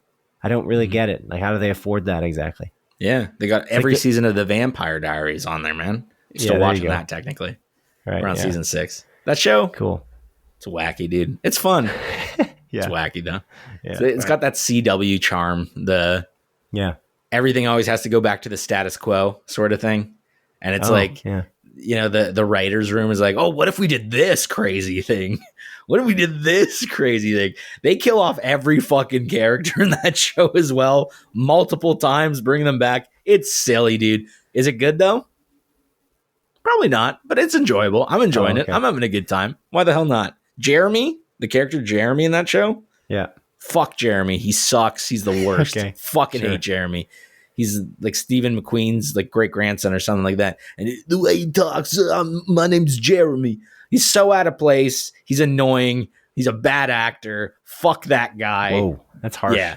That's harsh. No, seriously, I hate his character. I don't know. Every time he's on screen, I get viscerally upset. He's like, I'm not a kid anymore, Bonnie. Shut the fuck up, Jeremy. That was good, actually. That part was actually not a bad impression. Thank you. I know. Imitation, the greatest form of flattery, I guess. There you go. And then I know I'm kind of rambling here, but the last thing I watched, Simon. Sure are. Yeah. No, but The go on. last thing I watched, Yeah. apart from you, is the HBO series, Emmy nominated and Emmy winner show, Hacks. Oh, cool. You watched I a lot watched of the it? first season of Hacks. First Simon. season. Oh, you watched a lot this week, 2 week period Yeah, here. I watched a shit ton, dude. I don't know. I'm sure it's And- great considering it won many times. Okay, I'm gonna take you on a little bit of a trip Okay. because I was not vibing with this show at first. I was Okay. confused, actually. Okay. Both my fiance, I'm watching it with my fiance and myself. The two of us. There's only two of us, me and my fiance, and we're watching the show. I got that. And so the first season's about 10 episodes, and it starts off the premise. I don't know if you're familiar with it. It's like this Comedian. yeah, older comedian played by Jean Smart. That's kind of, her career's winding down. She's not as popular anymore, but she essentially runs Las Vegas. She's like the most popular comedian in Las Vegas. Yeah. And there is a young 25-year-old writer named played by Hannah Einbinder. I haven't seen her in anything apart from this. That she's like, works for this company, but she got canceled online for making a joke. And she's like, nobody wants to hire her. So like her company puts, Hannah Einbinder's character, Ava Daniels, to work for Deborah Vance, who's played by Jean Smart. And that's kind of the setup of the show. Yeah. But like my big issue with this show at the start is these two characters suck. They're not nice. Sure. They're mean people. Right. And it's marketed as a comedy, and it really isn't that funny. It's more of a drama. And I was going in expecting, hey, it's a half-hour comedy. But it's like the first couple episodes, honestly, like the first 3-4 episodes, not many jokes. There's, funny moments here and there, but it's like, it's not funny. And the show, in my opinion, simply wasn't funny enough for me to want to continue watching. But I'm like, I'm missing something here. I know this is 100%. This first season is 100% on Rotten Tomatoes. What the fuck am I missing? And even my fiance's like, I don't know. Like, we can keep watching it, sure. But she doesn't love it. And it's like these two characters that are from different worlds, different, backgrounds, but they're, both women, kind of working together. But again, they treat each other like shit. They both suck. They don't have many redeeming qualities that you're being shown. Mm-hmm. And you just kind of got to roll with it. And it's like, it falls into that trap of like things that I don't like, I always talk about. It's like where unlikable characters, where you're just watching these two unlikable characters do things. And it's like, I don't care about you. I have no attachment to you. You just fucking suck. You're being bad. And it's not like It's Always Sunny in Philadelphia, which Caitlin Olsen is actually a character in this. She plays Deborah Vance's daughter, who's Dee in It's Always Sunny, where they're awful people, but they're likable in certain ways. And it's fucking hilarious. Like Charlie Day specifically. Charlie's a likable guy. He kind of sucks. He's stupid, but he's likable. And they have he has redeeming qualities. And it's, again, these funny situations which happen. But in this, it's like you're just watching these two women treat each other like shit and be mean to everyone around them. And it's like, I don't like, and you're not funny. Like, it's not good. But then you stick with the show. And I guess that's where it kind of comes in. I guess slight spoilers for the show, but they start showing different qualities about themselves, and you're starting to see into them why they act this way. It doesn't necessarily mean like it's okay for them to act how they are, but you're seeing a little bit of a background of why they might be like that. Maybe they were treated poorly by their parents or something, or have a bad relationship with their parents. And then again, you start seeing these two characters that were initially treating each other like shit start to get to know each other and like show a softer side and become better people. And two bad people becoming, again, better with each other as kind of a support system. And I don't know, I always like a show where it's like, because it's so uncommon where you're watching just like women be friends. I know that sounds ridiculous, but there's just not that many TV shows out there. Like, it's always like it's a very male dominated like industry a lot of the times, or at least what I've watched. There's a bunch of guys like doing guy things or whatever. And it's refreshing to see something unique like this, or that I've never watched at least, or haven't only watched. And yeah, like it really grew on me by the time I got to the end of season 1. And there was like even like an episode where I'm like, I'm kind of tearing up here. This is like a little bit emotional. This is good. And I'm very excited to see where season 2 goes. So yeah, that's my review of season 1 of Hacks. So good. Ultimately good. I am confused. Like I'm kind of shocked that it's 100%. I guess like, because like, I guess every single person that reviewed it thought it was good, which is fair. But like, I'm kind of shocked that everyone like kind of stuck with it. Cause I almost dipped out. I was like, we finished episode 3. I'm like, I don't know if I like this. And I was like, damn, like, should we keep on watching? And it's like, well, it's 100%. Like it has to be good. Like there has to be something. And I will say episode 9, I think of season 1, there's like this like joke that they make that pretty much brings the entire season full circle. I'm like, wow, that's really good. That's a good bit of like meta commentary. And you called me out on my shit as a viewer. I'm like, this is good. This is well done. But yeah, I'm excited to keep on watching it. I really liked it. It won season 1 won accolades, including Primetime Emmy Awards. I'm looking at Wikipedia for directing, writing, and acting. Yeah. It's a lot of awards for a show. I know. You're a little bit more lukewarm on. It's interesting. Yeah. Yeah, I intended to watch this, but I just didn't get around to it. It's great. It's good. Surprised I'm watching Fargo before you. That's the weird one. Yeah, I got to watch Fargo. It's on Crave as well, right? Yeah, I thought you would have had like a Noah Hawley kick because you're like, oh, Alien Earth is really good. And you would have just gone right to that. But no, not today. I'm not really watching anything on my own. Just watch it with, what do you mean? You could just watch it. Cassandra watched the first season and she liked it. She just didn't love it. She didn't like it that much. I wanted to kind of keep pushing forward and she's like, eh. Yeah, this is a big problem for me too. Like I don't find enough time to watch things on my own because I'm just watching so much stuff with my fiance as well. And then when I have time alone, I'm sure you're in the same boat. We're doing something else. We're playing video games. Masturbating. Oh, yeah, sorry. Yeah, video games, yeah. You're doing what now? You're mastering something? You say mastering? It's mastering. A mastery. My cooking skills in the kitchen. Oh, good. Yeah, of course. I thought I heard that. But yeah, anyway, yeah, okay. Yeah, cool. Anything else you watched? Is that everything? There's I guess the thing that we watched together, and Peacemaker as well. Been watching that. Are you caught up? I am caught up. Your theory, dude. Correct. We didn't say it on air. So your theory was correct. I know. It's when you pointed that theory out to me, I was so hyper focused on it. And as more episodes came out, I'm like, he's right. He's right. And then it's like finally revealed. I'm like, damn, you nailed it off the first episode.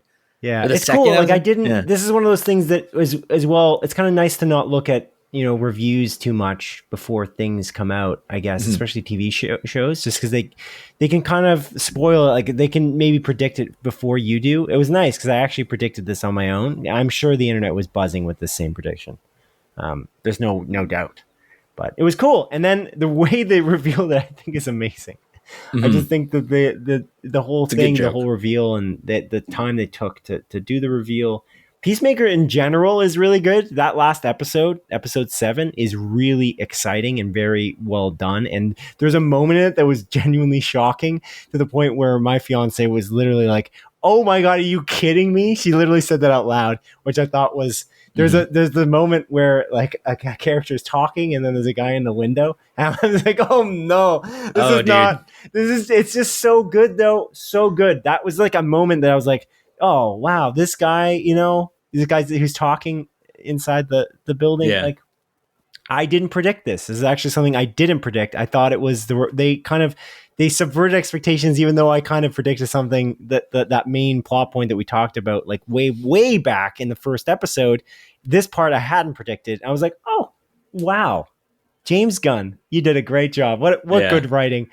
And even the thing I predicted, I don't care about predictability. I've said this before in things, especially when it's a really great thing that happens. I think I enjoyed predicting it. It was great. There's also the element of like, it's just such a, I don't know, it's such a good idea. I feel like the whole idea of the whole season has been a good idea. And I think Peacemaker's arc, John Cena's doing a great job. There's a really like in episode 6, I think it is, there's a really like heartfelt moment between Jennifer Holland's character, Harcourt, and Peacemaker, like John Cena, and it's just really well acted. There's a lot of good moments in this. It seems like it's like a love letter in some way. Like it's really well written. Like the whole thing is well written. The actors seem to be having a good time while it also being it's heartfelt and funny constantly. The action's been really great as well. There's a lot of shocking moments. There's a lot of neat twists and turns. This is a better season, I think, overall by a bit of a margin in some aspect. I like the first season a lot, but at the first season, I felt that my memory of it is kind of fuzzy, but it feels like it almost meandered a little bit too much in that they're establishing these characters. But now that they're established, I feel like they're really going to town. That's kind of my thought process. That's interesting. That's because I almost have a totally different perspective. Oh, actually, almost the opposite. Oh. Where I feel like this season has like a couple episodes where I did feel like it's meandering because it's so much smaller scale than the first season. Like it was almost unrealistic how large scale the first season is. That's kind of my issue too. Because like why wouldn't more of these heroes come to the rescue in some aspect? Whereas this season's kind of more into the intimacy. It's more focused. I think the intimacy of the second season is the better bit of it. Is it the fact that you can really get to know these people in a deeper way? No. Yeah, I forgot what my train of thought was, and what I was going to say, but yeah, sure. Oh, you're saying which one was more focused, the first season or the second season? I feel like this season, the second season, has a couple more episodes where it's like a little bit meandering because they don't. Oh. There's not as much to tell and say. So like there's like these kind of, I don't know, like episodes like 4 and 5 are like a little bit slower and kind of like not much happens when you really think about it. It is more of a character focus, which again, I like.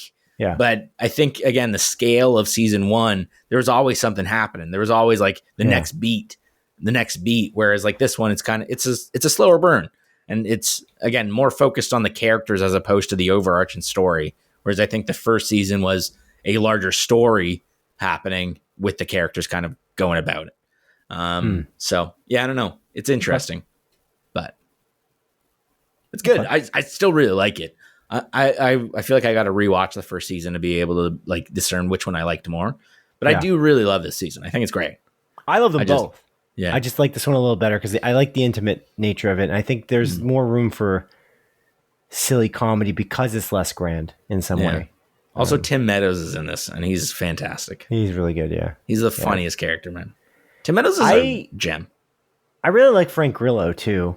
His hair is the wrong color, but other than that, he's. I think he's an interesting dynamic in this. Like he adds extra dynamic. By being it's cool. I can't remember if maybe I mentioned this last episode, but it's cool to have him as the antagonist of this show when he is the protagonist of like Creature Commandos as an example. Yeah.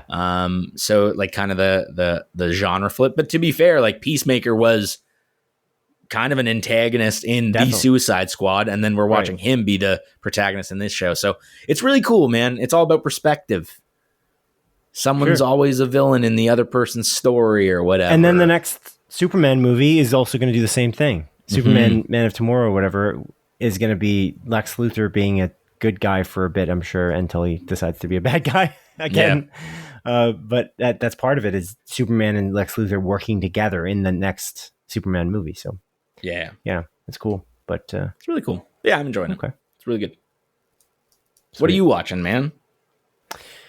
That's it. That's pretty much all I watched. I watched some other things like here and there, but nothing too much to note here. We should talk about what we watched in theaters, Adrian. A Long Walk, the Stephen King film adaptation, directed by what's the gentleman's name who did Hunger Games? Hunger Games guy. Hunger Games director guy. I Am Legend guy. Yeah, the same guy. Yeah. Okay. Anyway, it stars. I'm gonna look it up, but it stars Cooper Hoffman from Licorice Pizza. It's all connected, Adrian. It's all connected.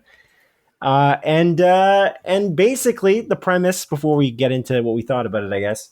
Yeah. Cooper Hoffman's character, he lives in this weird dystopian United States where there's this strange, almost like a game show in some aspect thing. It's like a propaganda tool for the nation in which it seems like it's got to be young men under a certain age, but I'm not sure which age that is. But a young men under a certain age, they can apply 30. to basically. Sorry, 30. Let's just say 30. Sure. No one seems over 30. But no, yeah, it's probably you're probably right. It seems like they're all under the age of 30, but they have to do this walk, and they have to keep walking. They get food and drink. They have to walk at the exact same speed at 3 miles per hour, or they will be shot and killed by the army surrounding them and filming them while they do this long walk, essentially. Anyone who stops, they get or slows down below 3 miles per hour, they get a warning to state that they have slowed down too much. They get 3 warnings and they're out, essentially. So they walk along the road. And the last person to survive wins lots of money and potential some kind of a Make-A-Wish type situation where they get to choose what they win. Yeah. They get to ask to meet John Cena. Like the biggest, it's all connected, man. Yes, exactly. Yeah. Anyway, that's basically the premise. And Cooper Hoffman's the focus character, at least in the beginning of the film. And then you meet a lot of the other characters doing this walk. Yeah. David Johnson is one of the other main characters who most recently was in Alien Romulus. It's all connected. Yeah. It's all connected. He's great in Alien Romulus. Dude, he's so good. He's fantastic. Amazing. In this. He was good in this too. He's great in the 2 things I've seen him in. The director is Francis Lawrence, Adrian. We got there. Yeah, Hunger Games in guy. the end. Hunger Games guy. The Hunger Games guy. And this is kind of like the Hunger Games. It's the same idea, essentially. Yeah. Except only one can survive. Who could it be? Except way more poop. Yeah. So this movie. Yeah. I'm gonna just say it. I don't like this movie. Oh, really? Okay. Like I think this movie is just okay at best. But for me, like the more I think about it, the less I like it. And there's a lot of issues with it. Yeah. No one is talking about it online because I was looking into this, and I swear to God, they got the miles wrong. Like the distance traveled and the amount of days based on the minimum speed they could walk, because they can't walk any slower than 3 miles per hour. They cannot. Yes. Or they get fucking what you're saying essentially is they've been showing throughout the movie, they show a timeline of how the distance and the day that they're on. So they show day 1, this many miles walked. Yeah. But because they have to walk a certain number of miles, they really can't be underneath a certain number of miles walked if they're walking 3 miles per hour, because it's just not possible. So based on your calculations, they should all be dead. Correct. Exactly. Because they would have all been walking less than 3 miles per hour, which is disallowed. And it seems correct too, because we did the math after we left the theater. But if no one's talking about it online, I'm a little bit confused. Like, are we doing the math wrong? More than maybe I did the math wrong, but like I worked it out with you after the fact, so I'm kind of confused. But I don't know, man. Yeah, it was frustrating, to say the least. And but that's a greater point. I feel like that we should bring up is that's the problem with the film for me as well. I think that it's not just that; it's the logistics of the film don't make a lot of sense in many points. At one point, a character says to people, I like to poop every day. I know that people only poop once a week, but I like to poop every day. No one poops once a week. And if you're pooping once a week, you have a serious health issue. I'm pretty sure. So I don't know, like, if the writers just don't know basic health situations or what's going on. These people are human beings. This is not like this is not like a science fiction film. I mean, it is a little bit, but it's not really. It's kind of rooted in reality. But there's other things that are weird too. Like, why doesn't every participant get set up with the same equipment to do this walk? They all bring their own equipment. They're all kind of wearing something similar, but it's weird they don't get the same kind of shoes. People's shoes are falling apart. These are mostly poor people who are doing this walk. They're all people who can use the money. That's why they're doing it for a lot of them. But also, why aren't there more fit individuals? If they knew that they were signing up for this, they're volunteering, wouldn't they just go for a run every day? It seems like there's a lot of people who are like, why would you sign up for this if you're not completely ready to go? Yeah, because like just seems weird. They touch on that in the sense of that every everyone signs up for it. Like there's like a bit in the movie where they talk about like this technically isn't a choice because every single person in the nation signs up for it. So I guess it's like choice. They all chose it because of the situation they're in. Yeah, no. But again, like in the movie, like they literally say like it's not really a choice because everyone signs up for this anyways because life is so bad. So I guess it's like the thing around it is like, sure, everyone signs up for it. The chances of you being selected are so damn slim. Maybe people aren't like, I'm going to work out. Maybe food's tough to come by anyways. You know, I don't know. There's like a couple of factors that kind of come into play there. But no, I do agree with you. Like, yeah, I guess like would everyone in the country just be fit as a fiddle? Probably not. Would you not spend every last penny you have on new shoes, though? I'm just a little lost on this. Yeah, no, would you the not shoe invest bit, in a pair of pants that have flaps? You know, a flap for your penis and a flap for your butthole. I feel like you would, because they have to poop in people. They're walking, so there's the only way they can do this, which would be impossible. Like it seems so difficult to do such a thing, but and they have to not stop for more than 10 seconds per warning. Yeah, so if you stop moving, you have 10 seconds. You stop moving, you get a warning immediately, and then you have 10 seconds to continue warning to continue moving. But if you stay still for longer than 10 seconds, then you get a second warning, another 10 seconds, a third warning, another 10 seconds, you get fucking shot and killed. So you get 3 warnings and then you're out. But the thing is like if you walk for an hour straight or something like that, or a few hours straight, you're a warning can get removed. Yeah. So that kind of plays a factor. There's a lot like that you got to just kind of accept in the movie as well. Like in the sense, like this is just so unrealistic, like, cause it's set in the real world, technically, like in the real world after a certain event happened and everyone's poor, but it's like, you're not going to walk like that for that long. You know, it's just not like your feet are all fucked. Like that's impossible. People like sleeping while walking for like 10 days straight. I don't know. I'm confused. Like, what do you mean it's not realistic? That's the point of it.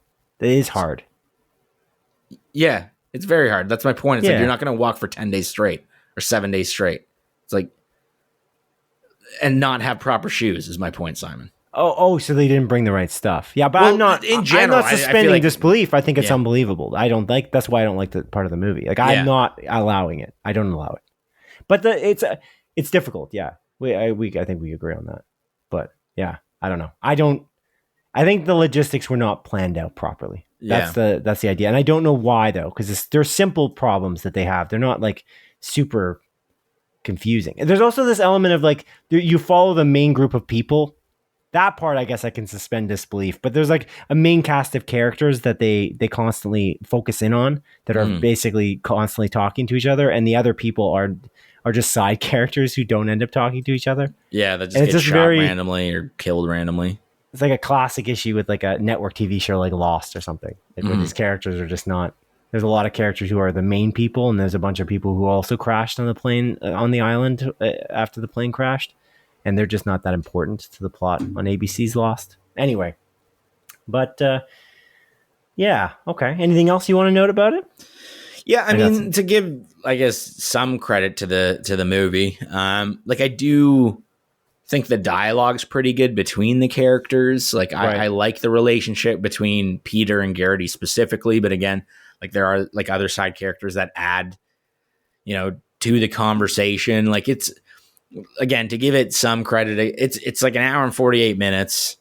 And the best, like a lot of it is just guys walking next to each other and having a conversation. And some of the writing's actually really good, but it's interesting. Like I almost wanted more of that. The movie felt long, but still you didn't get enough of like the relationship building between some of these guys. I don't know. There was again,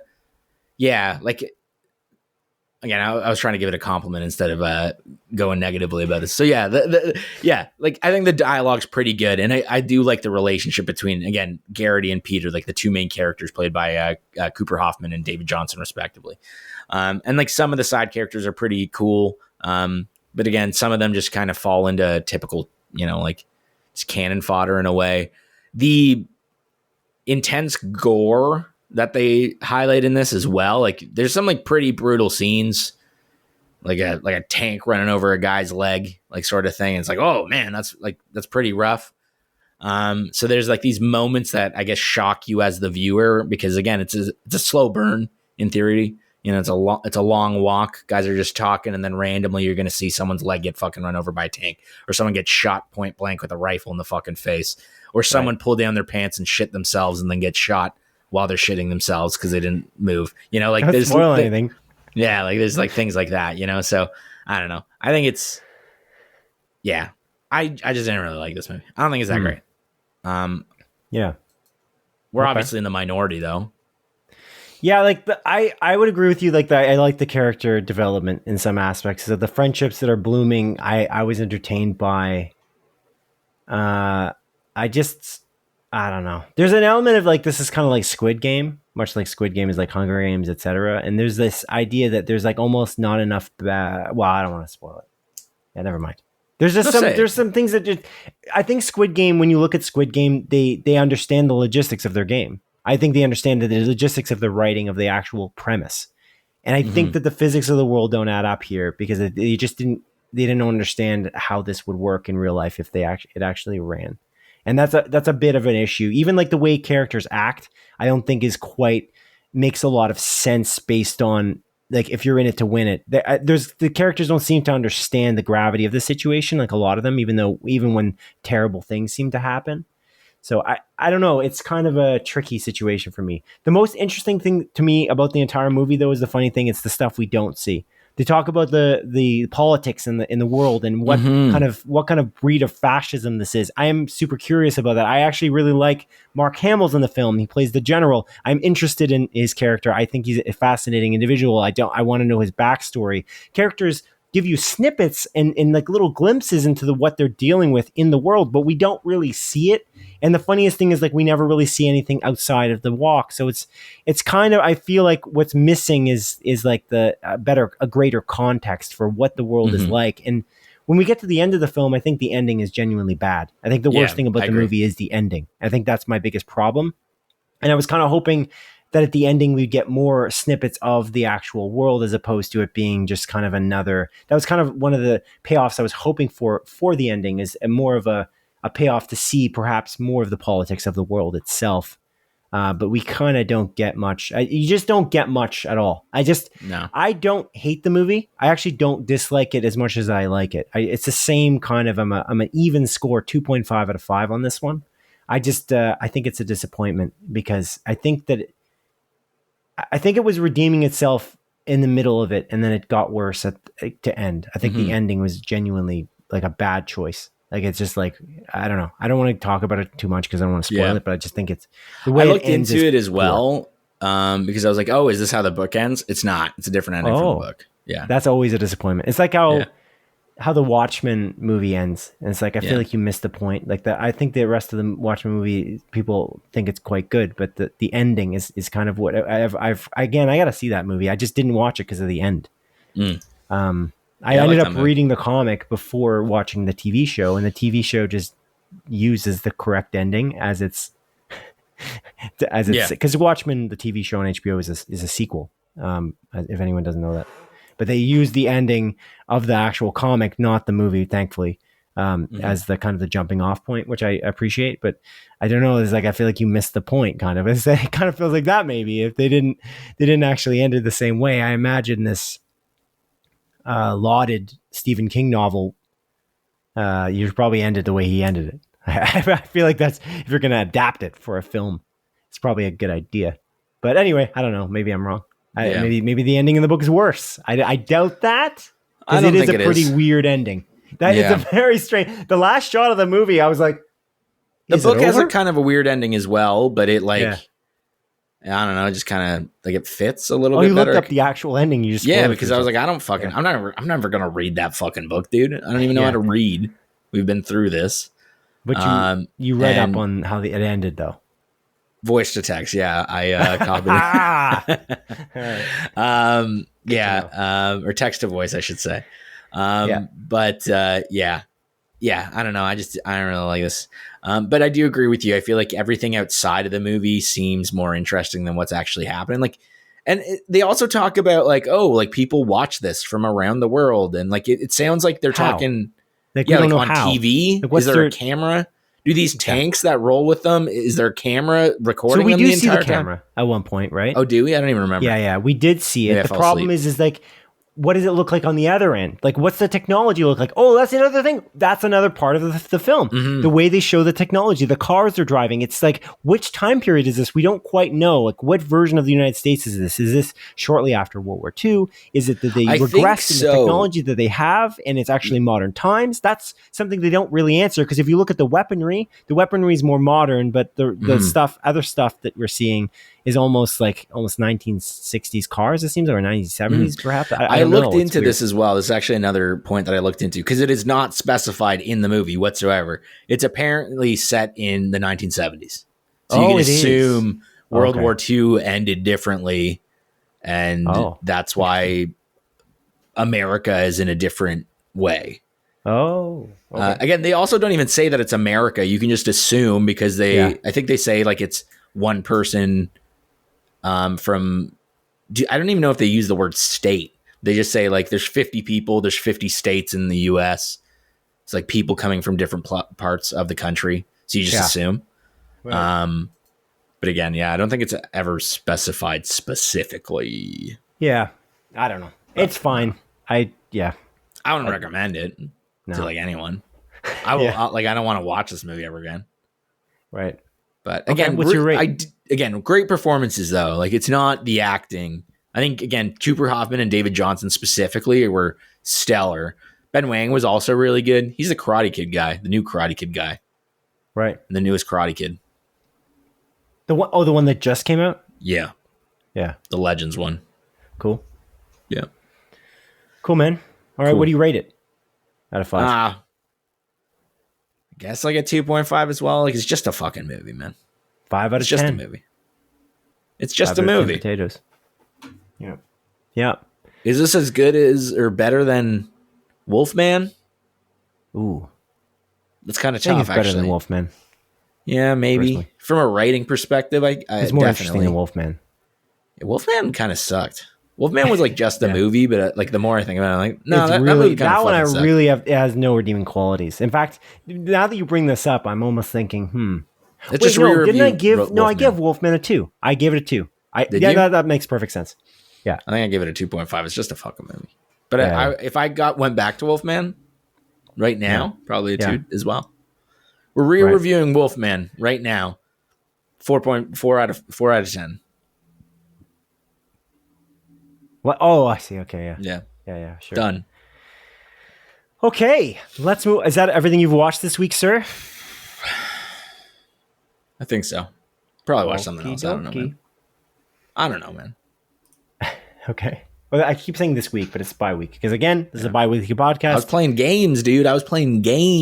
Me too. I was trying anyway. Very busy work week for me. So I was playing more games the week before. But anyway, Adrian, now let's move on to the montage, a sequence of our show, in which I briefly present 7 of the bi-week smaller news stories as Adrian delivers a brisk verdict. Number 1. A new Simpsons film will premiere in theaters on July 23rd, 2027. In the 35 years of The Simpsons airing on television, this is only the second film to launch on the big screen. Wow, cool. I remember that first Simpsons movie and being like, this is good. But I was a child. Number 2.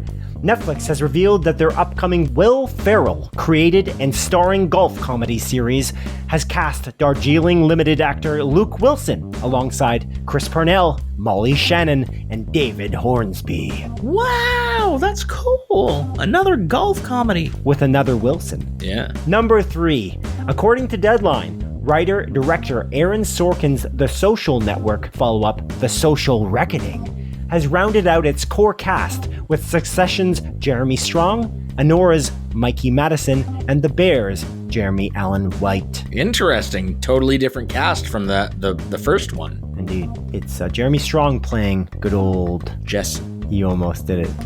Mark Zuckerberg. Not Jesse Eisenberg, who's the actor. Yeah. Who played Mark Zuckerberg. No, Jeremy Strong's playing Jesse Eisenberg playing... Yeah, Mark Zuckerberg. It's a Tropic Thunder. It's like the Disaster Artist. Oh, I thought it was like a Tropic Thunder situation. You know? No, this is the Disaster Artist movie about creating the social network. But the difference is The Social Network is a very good movie. Yeah, you I've gotta see that. I've never You're watched gonna it. see that. Yeah. Number 4, Apple has delayed the political drama series The Savant about battling online hate groups due to current events in the United States. The series was meant to premiere on September 26th, but was delayed indefinitely, much to the chagrin of star Jessica Chastain. What's happening in the U.S.? Oh, you know, fun things. Yeah, So crazy much. funerals with fucking explosions, dude. Jeez. Fireworks.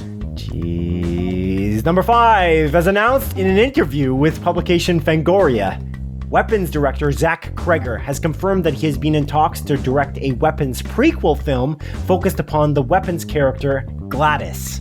Oh, that's cool. I'm into that. I'll watch that. I like Zach Kreger now. Now, I'm gonna have for a while. For a while. yeah. Number 6, as reported by The Hollywood Reporter, filming was halted on the upcoming Sony Marvel film Spider-Man Brand New Day, and Peter Parker star Tom Holland was treated for a concussion after hitting his head during a stunt gone wrong. Ow. Tom Holland is reportedly on the mend. I'm glad. I hope Tom Holland has a swift recovery. We're here for you, Tom. Yeah, that's right. Number 7, the incredibly popular YouTuber Mr. Beast has been cast in Angry Birds Movie 3, which is set to launch in 2026. Oh, nice. Mr. Beast, the guy. He's this guy. He does a lot of good. Good? Yeah. Does he? Yeah, man. He's given housing to poor people. He's done eye surgery for a lot of blind people in poor countries. Only on camera, though. Is that right? It doesn't fucking matter. You're still doing a good thing. He's also, didn't he just like lock somebody into like a hairy situation? Yeah, who might not survive. It was a stuntman. It was a stuntman, though. Yeah.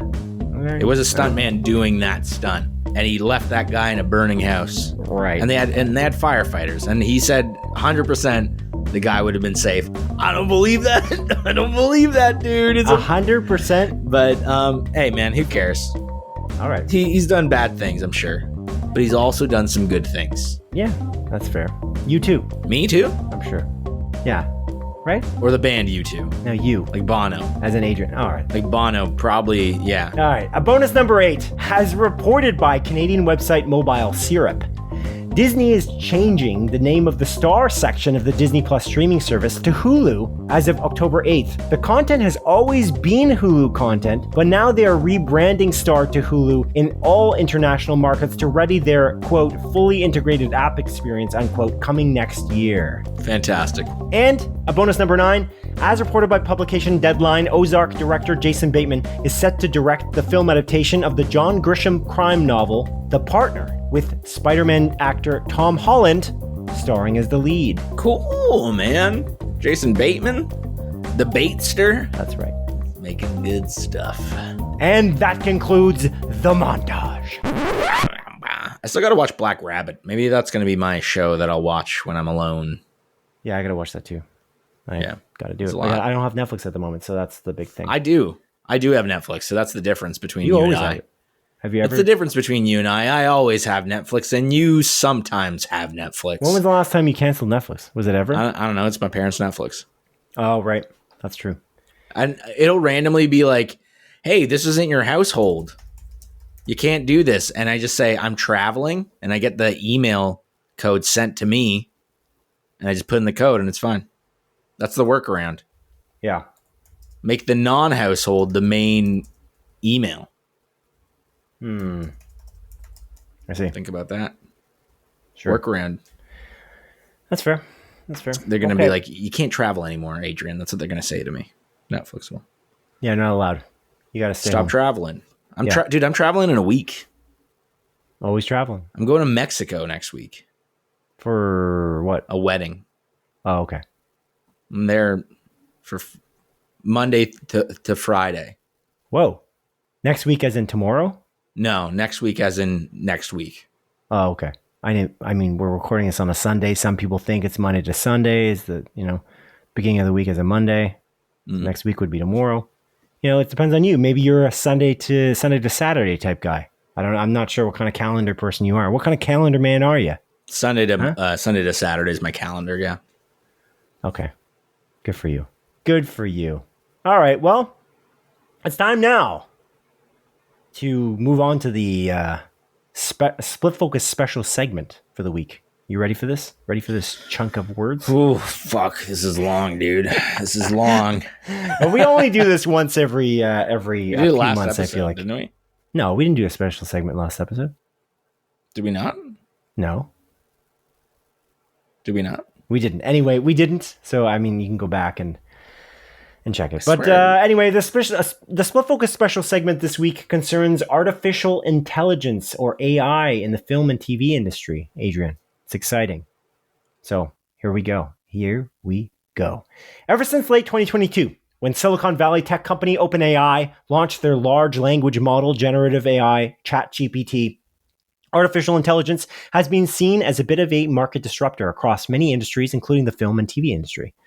A large language model like ChatGPT or Google Gemini looks at massive sets of data and essentially learns how to read and write in order to respond to a human being's questions. It essentially has access to a massive portion of the data on the internet, and because it is able to understand human language, it searches the massive database that it has access to and forms an opinion or answer based on available information uploaded by humans to the internet. Theoretically, you could ask it to write an essay for you on the dangers that climate change poses to the bee population, or you could ask it to write a script for the next Scooby-Doo live-action film, and it would do so. Generative AI can also create digital art recreations based on the use of this same massive database. When a human produces a prompt, generative AI like Midjourney or ChatGPT accesses the database of internet images available to it and essentially Frankensteins an image together based upon its understanding of your request.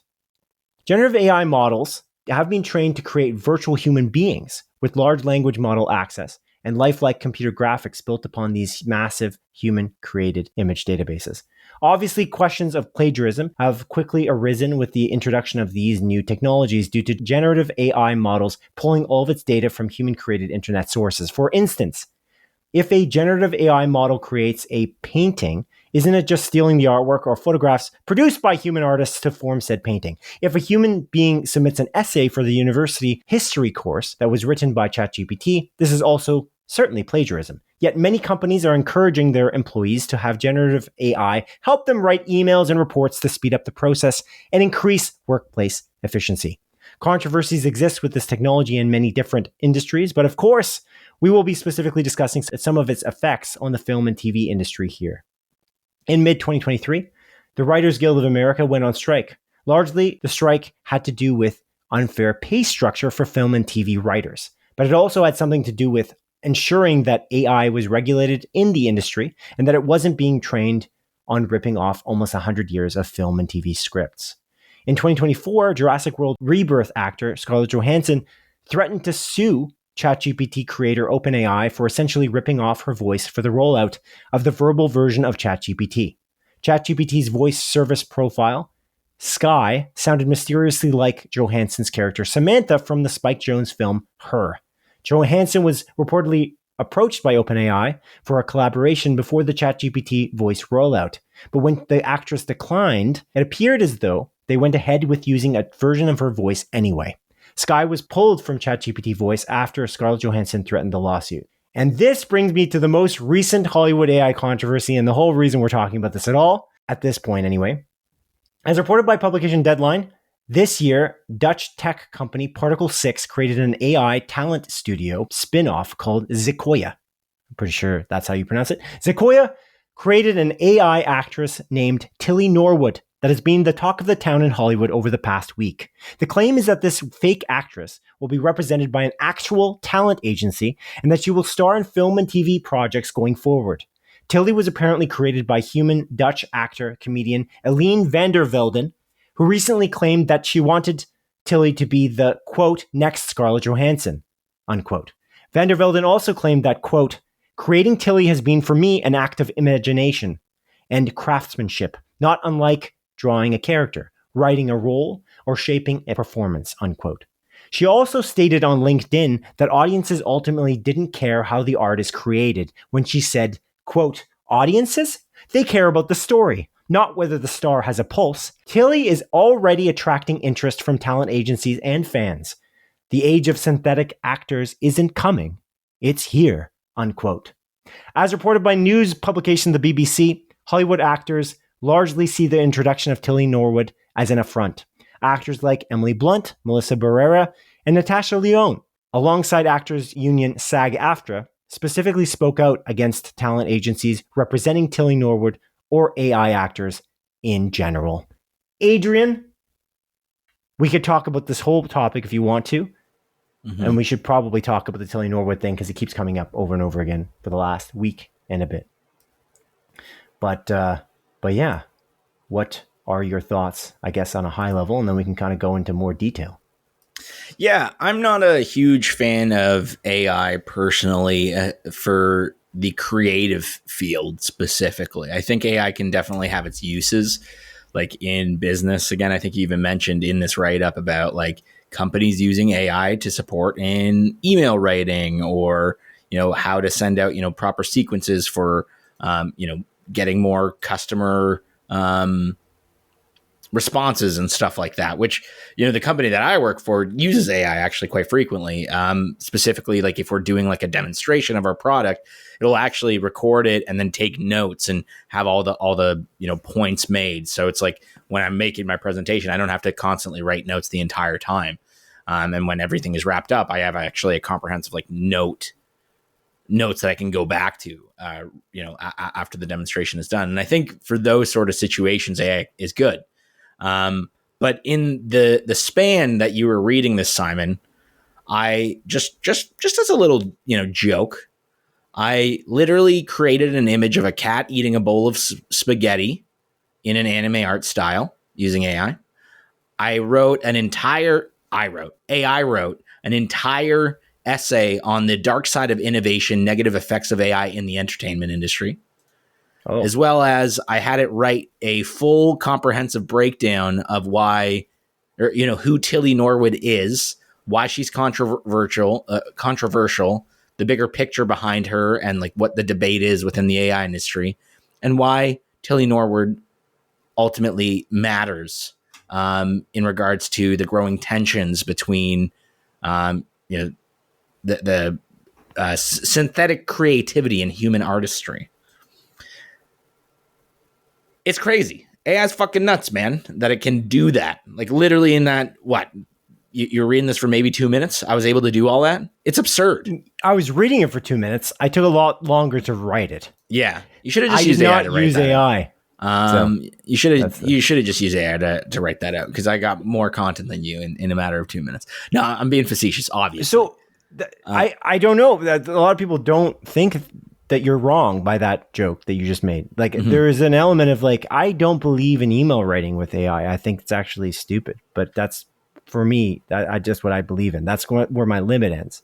Cause I just don't, I've learned we might have talked about this before, but I learned as a kid when I was in school that you write with your own words. In your own words was always what I was taught. It's very odd that if you're writing an email, you're not writing with your own words, and people are not even proofreading what the AI is even writing at this point.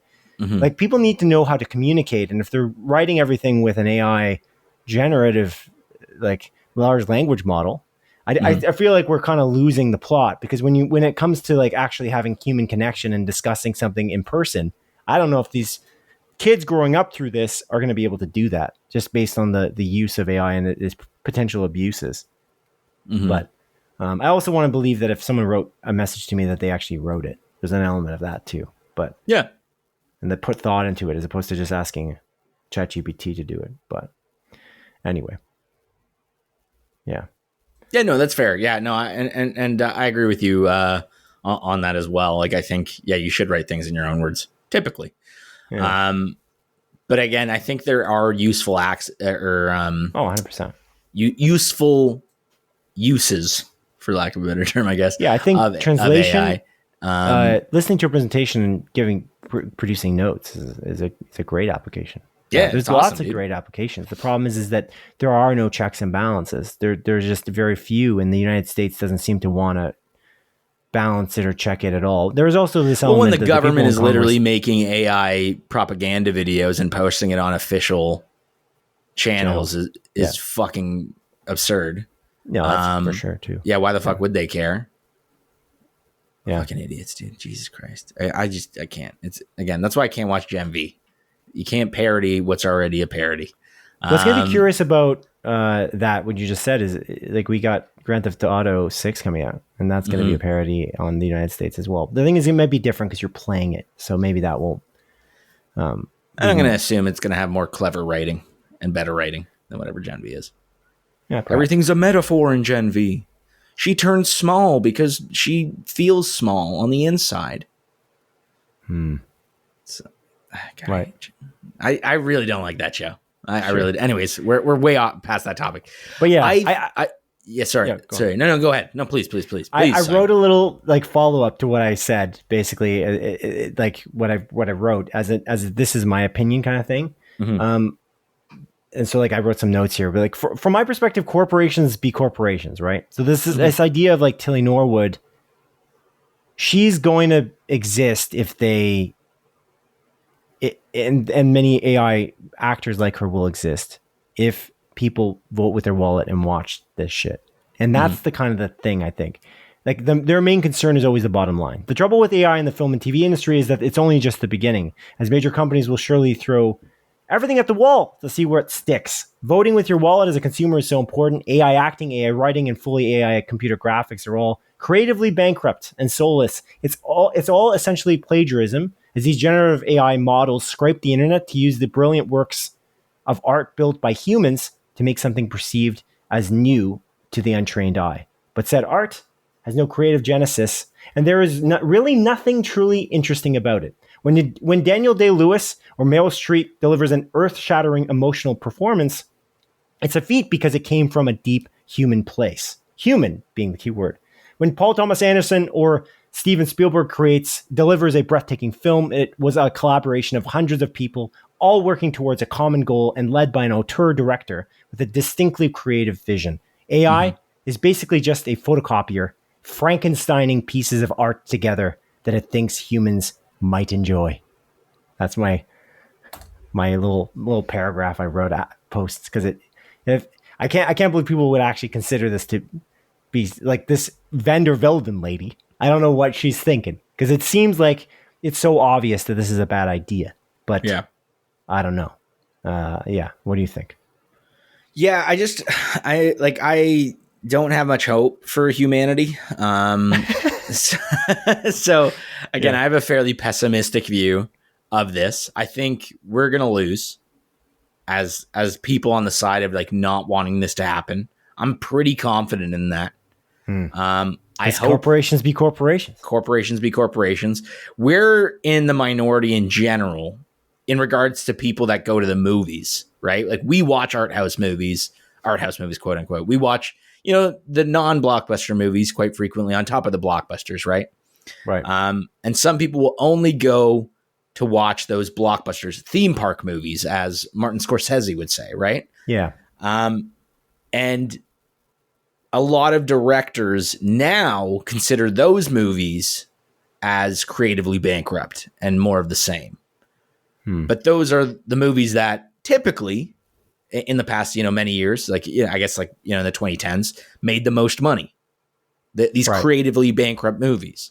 Yeah. So hypothetically speaking, if those were the most popular movies, they're already creatively bankrupt. Now you're going to feed that into an AI system that's going to make more creatively bankrupt movies, but now actually creatively bankrupt because they are using generative AI to plagiarize things that have come before it that have made millions of dollars. People might just go watch it anyways because it's entertainment and it's going to make a bunch of money, and people don't typically vote for their wallets every single year. Again, I'm going to reference the gaming industry because, we're both pretty in it, but people always say how much they hate Call of Duty. Call of Duty's bullshit. They're doing dumb stuff in Call of Duty, and year after year, Call of Duty is, if not the best selling video game, one of the best selling video games. To be fair to Call of Duty, though, Call of Duty gets reviewed almost every year very well. Like professional reviewers actually like Call of Duty. I think a better example is the sports titles, actually. Yeah, that's sure. Okay. Crazy fair enough. Yeah. Because the sports titles actually are declining in review scores. Mm-hmm. And yet they're changing very little year on year. At least Call of Duty, they're putting the money behind those games. They put so much investment. Modern Warfare 3 being the exception. And it didn't sell the most that year, actually. 'Cause Hogwarts Legacy did that year, didn't it? yeah, and it was reviewed very badly. I think IGN gave it a 4 out of 10 for the campaign, mind you. But yeah, great point. Yeah, 100%. People do not vote with their wallet. They buy FC 25, 26. They'll buy 27 next year. It's an issue. I don't know. And the crappy thing is for us, we don't just play Fortnite. We don't just play Call of Duty or NHL 26. We don't at all, actually. We mainly play narrative games that are very artsy and very well built and emotional. They have emotional storytelling and interesting different mechanics, and they're very creative. And games like Ghost of Yotei or The Last of Us Part 2 or I guess Baldur's Gate 3, you know what I mean? Like we're into those types of games, which just traditionally sell less than Call of Duty, or I shouldn't say traditionally, they never sell as many copies as Call of Duty, and they'll never sell as many copies as Call of Duty, unfortunately. Yeah.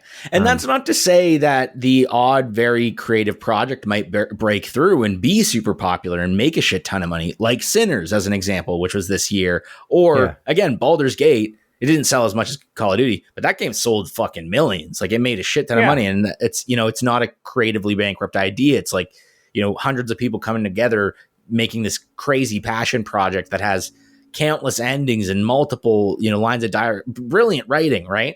So I'm not saying that we're never like, this is the end all be all, and we're not going to have, quality creative movies. But I think we are going to get to a point where we're going to have to sift through a lot of bullshit.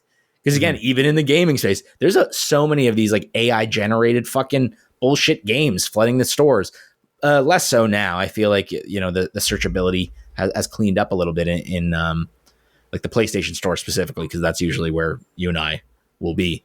But yeah, I don't know.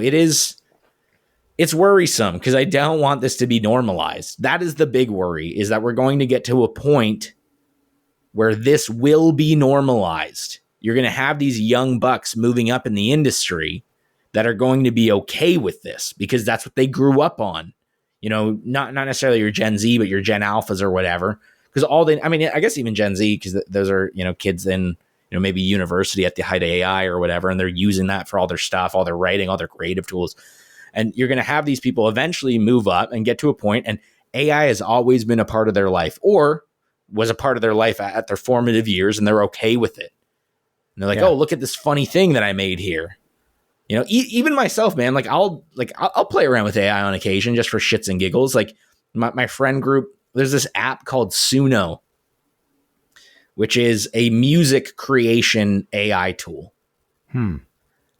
And we've used it in our friend group, but we write really absurd songs about specific people in our friend group and make it into like a country song or some shit like that. And it's just like these dumbass fucking lyrics sung by some AI guy, but it's meant for a joke, and we're doing it as a joke. I'm not sitting there in the Suno app, which I get random emails for. I unsubscribed recently because it was annoying me. It's like, check out this new sick beat. In Suno, it's like, I'm never going to listen to AI generated music knowingly and be like, wow, this is my new favorite artist, AI Steve, or whatever the fuck.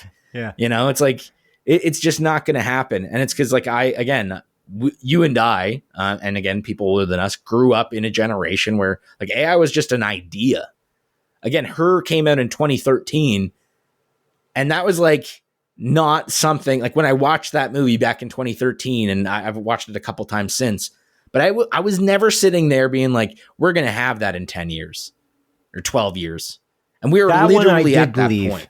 I did think at that point that there we did it back in 2013. That's crazy. You had the because foresight. we had that already. We had voice assistants, right? Yeah, but I didn't think it would be on the level of what Her was. I also watched it, I think, did it come out before or after Siri? I think it came out after, or I watched it after. It was 2013. I don't know. Either way, I watched it after I'd gotten an iPhone. So I got this idea that they could get there. They were moving it forward. There are voice assistants for phones back then. But that's different, though, too. Like, I don't think people would have thought that freaking we would have an AI freaking actor. What are you doing with that? What's the point of that, though? I don't really understand. Like, what are we gaining? It's like, I don't know. There's an element of like if you have like you're watching like a movie, or actually no, not even that. You're watching a sports race, right? It's like a run, people running, and then somebody's like roided up, and they win. We're not like, oh, good for them, they're so good. No, we're like, no, that person just cheated. There's no benefit. The AI can read every single actor's emotions across human history, anything online, and then it's basically in that scene. The advantage of seeing an actor or somebody who wrote a brilliant piece is that humans are flawed. That's part of the advantage. That's part of the charm of it. That's part of the reason I watch the skating races or the hockey team win. If the Canadian hockey team was great because they were just a bunch of guys on steroids, it's far less interesting.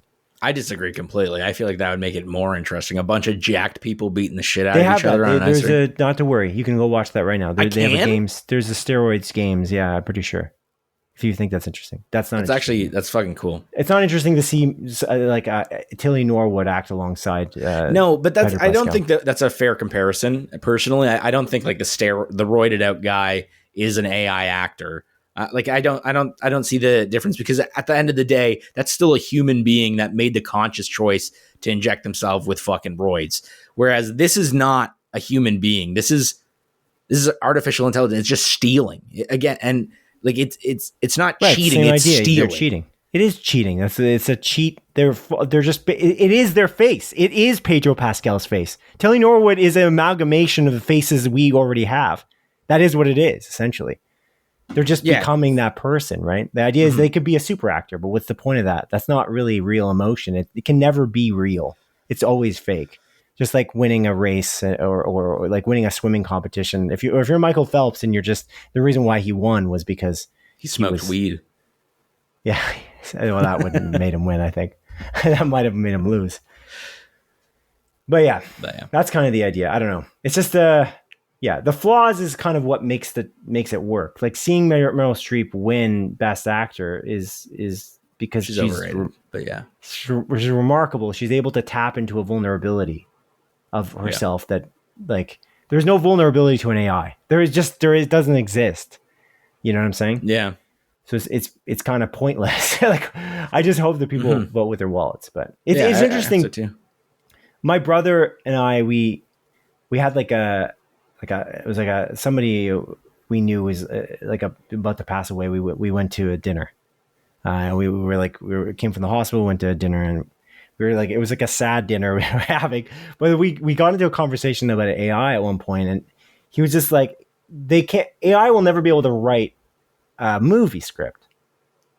And I was like, no, I completely disagree with you. I think it right now can't do it, but eventually it will. And because there's so many movie scripts out there, people won't immediately understand that it's plagiarism. There's it's going to find the trick that makes a comedy work, as an example, or makes a drama work. It will find the tricks to do it. The issue is, again, we want something that comes out of something else. Like, we want it to not come out of something else as a copy, but to be created out of a person's brain. That's what's interesting about art being used in that way. AI tools can be used to make computer graphics. There's an element of, if you're doing like, oh, almost knocked my bottle over. If you're using it, like, as an example, like rotoscoping or something in the early stages of visual effects, that could be useful. Or artists make the actual trees in a video game or whatever, and then you can use procedural generation to copy those same things across the landscape. There's limits where it makes sense. AI makes sense even in the film and TV industry, but it has to be used wisely in specific spots where it's basically just expanding upon an artist's vision that they've already had. That's the brilliant part of it.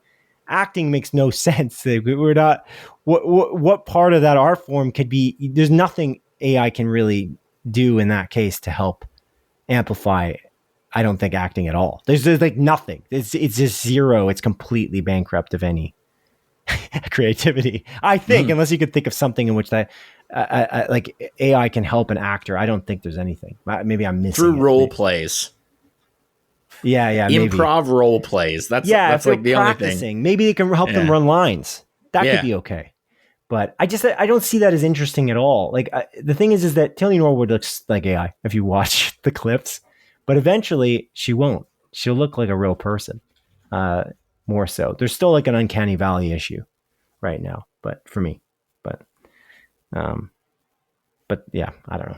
It's just super disappointing. But yeah. I didn't actually watch the video of her. Yeah, it's like 2 minutes, I think. It's short. But yeah. Let's see. It's crazy. It's crazy. I'm trying to, like, even you said like this will become a thing, which I find interesting. You think it will? Like, you think I think eventually it will, because AI that's movie. that's what people know. That you're having a generation that's growing up with AI, and that's just what the normal is. But this is like almost like a step too far. Like, I can write a script because you would never know, and that's what I'm more scared about writing. But an AI actor, like, imagine we have Tilly Norwood acting with Brad Pitt. Yeah, like he's working with a green screen. Yeah. And then she's in because you think about it, we kind of, there's like the de-aging, like de-aged Robert De Niro working with de-aged Al Pacino. There is an element that they are potentially working with some kind of visual effects. And or we'll watch the Avengers, like Avengers Doomsdays will be like filmed on a big blue screen with Rocket Raccoon, who's obviously not there. And it's just a dummy that they're using in place of Rocket. While Bradley Cooper voices him in the booth. Like they're doing this already. So will we have it where they'll actually have an AI actor in a scene? Do you think that's coming? Is that what you think? Or you think it'll be? I think eventually, yeah, man. I'm quite confident of it. And I think, who again, the younger generation, who would want to act with that though? Is that even a stepping stone, or will it just be AI with AI? Because it might be AI with AI. But again, you might get young actors that are going to be okay with it, because again, they grew up talking to ChatGPT as their therapist. They fell in love with an AI software that they're texting back and forth, right? Like, it's just, I think it's inevitable. It's unfortunate, but I'm confident. I'd love, you know what? We're coming back in 20 years anyways to see if I opened a food truck. We'll come back and see where AI is at in 20 years, and we'll pick up this conversation from there. I do think that if we keep doing this podcast, that we will discuss this a lot over the next 20 years, though. You know what I mean? We'll probably, no, you know what? This is it. We're putting our foot down here. We're not going to talk about AI until 20 years from today. Exactly. You're going to be 76, 77. I'll be 40. What? How old do you think I am, man? Wow. Or you just don't know how to do math. Oh, that's why we didn't get the miles right in A Long Walk. That's maybe true. Right, Long Walk miles. Okay. Well, yeah, it's depressing. I will say that. It's depressing, and it's just, I don't know if I agree with you. I feel like there's like enough pushback that I think people, and I think there's like a lack of connection enough. I think a script can get by the goalie. I think they need to make sure that the regulations are in place, that you don't allow a script to get in, and that's considered plagiarism. But I feel like the jury's still out whether people will actually go watch an AI performance. I think that part is where I don't know. I don't think it will not happen. I think it will happen. I just don't think it will be mainstream. I think people will understand that this is not the point. Like, that's not why we're doing this. The spectacle of, by the way, Tom Cruise hanging off a biplane is more interesting than him doing that in a CG situation. That's why Mission Impossible has been popular in some aspect over the last little bit. You know what I mean? People want to see, oh, this guy was underwater for how long? And they kind of want to see the scene that made that happen. That's why, like, Avatar, the underwater scenes, and like, what it was, 7 minutes for Kate Winslet. It's like, that's not that interesting because that's completely CG. It's like, you could have just done this in CG. I don't know what the point of even her having done that is, almost, because I don't even... acting. It could have been fake water and we wouldn't have cared. You know what I mean? Because it's completely CG. I think it's just about the acting aspect. Still her acting. It's just but CG'd over top of it. Yeah. No. It's way better than AI would be. I'm not saying that there's a similar. But at that, it's just Mission Impossible's underwater scene is more interesting to me than the Avatar one. Oh, If I that makes agree sense. completely. Yeah. Like it's just because you can see it. There's there's like no smoke and mirrors. It's Avatar is almost completely smoke and mirrors. Like there's not as much real about it. Even the acting performances no one's gonna win an acting performance in Avatar. Sorry, you can have. I think you could have had Andy Serkis win to play in Planet of the Apes. I think he could have done that because of the nuancedness of it, perhaps. But I don't know. Didn't Andy Serkis win something for Gollum? Did he? Did he win? I don't think so. I think he's under. That was kind of the thing. He's kind of no. He was not. No, he was not. Sorry, I don't know why I thought that. But yeah, that's more. That's a deeper performance. Only that, like he's literally playing an ape too. There's an element there too. But ape. But that's different again because actors are acting in those scenes. You're completely right. But yeah, I don't know. Those aren't very similar, to be honest. I don't know why I'm bringing that up so deeply. But yeah, anyway, yeah, this AI situation is depressing, and I hope you're wrong that they were gonna have like. I hope people understand enough that that's just not interesting. But you're right. Maybe in the blockbuster films, that's where we start to see that, and there might be always art house or more independent films that will not use that. And then, well, yeah, I don't know. I think video games would be the most hurt industry by this theoretically. Because you will have completely AI built games. I feel like in the next 10 years, at the very least, like ones that I'm not saying we have AI games already. I'm saying we're going to have AI games of a AAA quality, theoretically, of companies who just don't care about artists creating anything. But yeah, I just don't know. For the film industry, it's like, who's going to let this happen? I guess if you're in another country and you're kind of beholden to Hollywood, you could just get a leg up, right?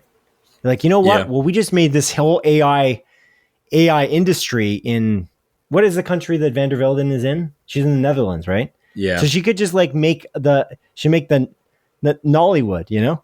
Just Nollywood comes out of nowhere and starts making blockbuster films because they can do it for cheap because they don't have to hire any talent.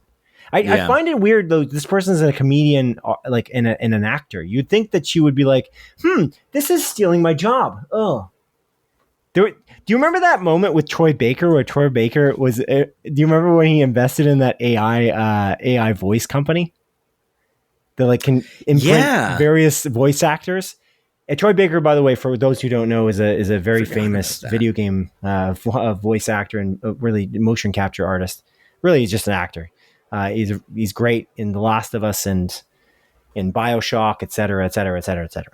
But he invested in this. He got out of it eventually, but he invested in this company that would basically imprint various actors' voices, and then they could be used in independent games, like so that they could just kind of make more games with like better performances.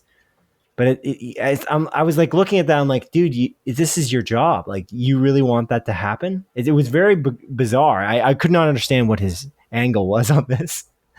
I think I understood it in that I get it. You want more games of higher quality acting, perhaps, but that's not really acting anymore. Yeah. So I don't really know what you're getting out of that. That's actually something, by the way, the finals using the voice commentator. I think that's completely a step too far. Completely. And pointless, because you can just literally hire an actor to how many voice lines are really in that?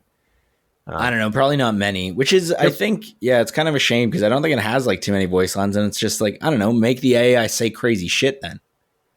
Right. Oh, wait, was that part of the point? Was it personalized? I think that's wasn't personalized. I don't think. Oh, it wasn't. It wasn't personalized to the player's name. I could be wrong.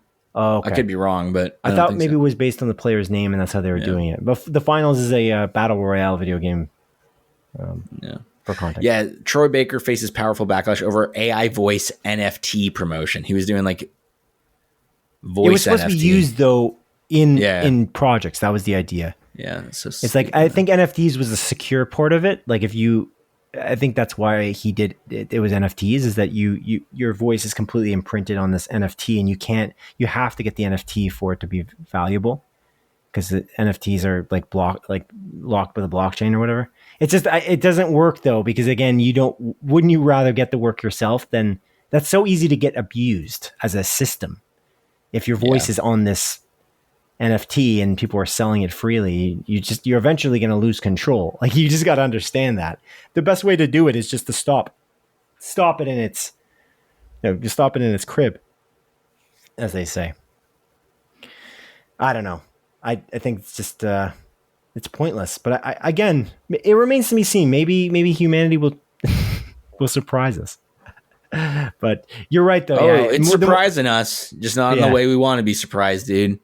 You're probably right, though, in that, like, again, some industry will pop out of other countries that will then do this, whereas SAG-AFTRA is predominantly American, I guess. And, like, I feel like some countries who don't give a shit, like, about what the regulations are in another foreign country, they'll just make an industry of AI blockbusters, and people will be like, "Oh, wow, did you see that movie where this guy was..." I'm curious what, like, the Bollywood industry thinks of this, and if, like, they would, because, like, the Bollywood industry is fucking huge, right? Yeah. That's the essentially Hollywood of India. So I'm curious if they would dive into it, or if that would face backlash, because I don't know if that's really been a topic. I'm curious. Again, this is just me pondering. Yeah. Anyway, it's scary stuff and pointless, and I have no interest in watching this. I think it mean. And I feel like it goes without being said, but we're not going to be going to see an AI actors in a film anytime soon. Yeah. We also pay attention to this industry quite a bit, whereas the average person doesn't. And there's an element of, like, we know these actors and things, and we know when we go to see an animated film, perhaps, or we see like a Studio Ghibli film and it's got this great cast, we're interested in seeing Robert Pattinson in a Studio Ghibli film. You know what I mean? Like, there's an element of, like, heron, we know baby. He's the heron. Right. We like to see, because his performance is nuanced in a specific way. Even if it's just voice, we see the nuance in the performance. And we go to see a film because of Brad Pitt on a train fighting a bunch of assassins. You know what I mean? Like, there's an element there. Bad Bunny is one of them. Yeah. Mm-hmm. So anyway, that's it. It's a scary time. It's interesting. I was taken aback by you saying it's going to happen. So definitively. I appreciate that point of view, because it's something I believe will happen for a lot of the industry. I just didn't think that AI acting would be the piece. But I feel like you're right. If who cares about the regulation of SAG-AFTRA if you're in some, like, Zimbabwe, Iraq, yeah, sure, Zimbabwe, or like Cambodia, Brazil. Do you care? Do you care at that point? Do you want to make a lot of money? Here it is. These AI actors fighting each other during a hockey game or whatever. So interesting. So fascinating. Yeah. All right, man. Okay. Cool. Well, let's move on now, my friend, to a segment I like to call A Look to the Future. Portion of our podcast where each of us present at least 3 of our picks for the TV series or movies that look most interesting to us that are releasing between the dates of October 7th, 2025 and October 20th, 2025. As is customary, I'll let you go first. What is your first pick, sir? Simon, my first pick is the new Tim Robinson TV series coming on HBO, dude. It's The Chair Company. Yay. Coming out October the 12th. After an embarrassing incident at work, William Ronald Trosper finds himself investigating a far-reaching conspiracy. That is the setup for the show. I'm very curious about it. The trailer didn't reveal much. Yeah. I wonder how this is going to work as something that's this long form. I'm very curious. I feel like it's probably going to work well. Like, obviously, like, I feel like Tim Robinson's style of comedy, I really enjoyed, and I think you should leave. And it was almost intolerable in a way watching Friendship, but at the same time, I still really liked Friendship. Like, it was like almost a little bit too much, but at the same time, like, I really like that movie still. So I'm curious how it's going to play out in this kind of more long form series. To be fair, he has had like a show with Sam Richardson, Detroiters, which is similar, like long, I don't think it was HBO. Maybe it was. Can't remember. No, I don't think it was HBO. Maybe it was Comedy Central. I think it was. Yeah. I was about to say. So, like more of a consistent story. But yeah, I'm curious. This looks fun. I'm definitely going to watch it probably. Comedy Central. Thought so. Yeah, I'm very excited about it as well. Guess. Super exciting. That's a definite. It's week to week, so I might wait again, but till it ends. But I will watch it. I will indeed. You better. Adrian, my first pick is Roof Man, the movie with Channing Tatum.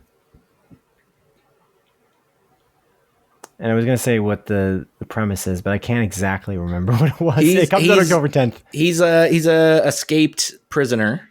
Right? Why is it called Roof Man though? That's because what threw me off. He goes into like a Walmart of sorts and like robs the Walmart, and then he lives in the roof of the Walmart. Oh, that's why. I don't think it's actually a Walmart, but yeah, it's with like Kirsten Dunst, it's a retailer, Peter Dinklage. Yeah, right. Yeah, it looks fun. I remember all that part, but I didn't understand why it was called Roof Man. I'm like, does this have something to do with? Oh, okay, he's on a roof. He's on the roof. All right, that makes sense. Just on the roof. Okay, gotcha. Easy. Yeah. Cool. All right. Cool. Yeah, dude. My next choice is Black Phone 2. Nice. There's another Black Phone out in here. I'm intrigued by this. This is by Scott Derrickson. I think he's directing this one as well, right? I didn't actually look into that. Okay, cool. He did the first one. He did the first Doctor Strange as well. I really like this first movie. This is kind of cool, like from the trailers, like the direction it's going. I was curious when they announced a sequel. I'm like, how do you do that? But it makes sense in the context of the first film. Definitely intrigued. Simon. Yes. Yeah. Yes. Exciting. My next pick is something I know you're really excited for. It's the film Tron Ares, Adrian. The film with your favorite actor, Jared Leto. Yeah. I love Jared Leto. It's about AI. It's very relevant to what we just talked about.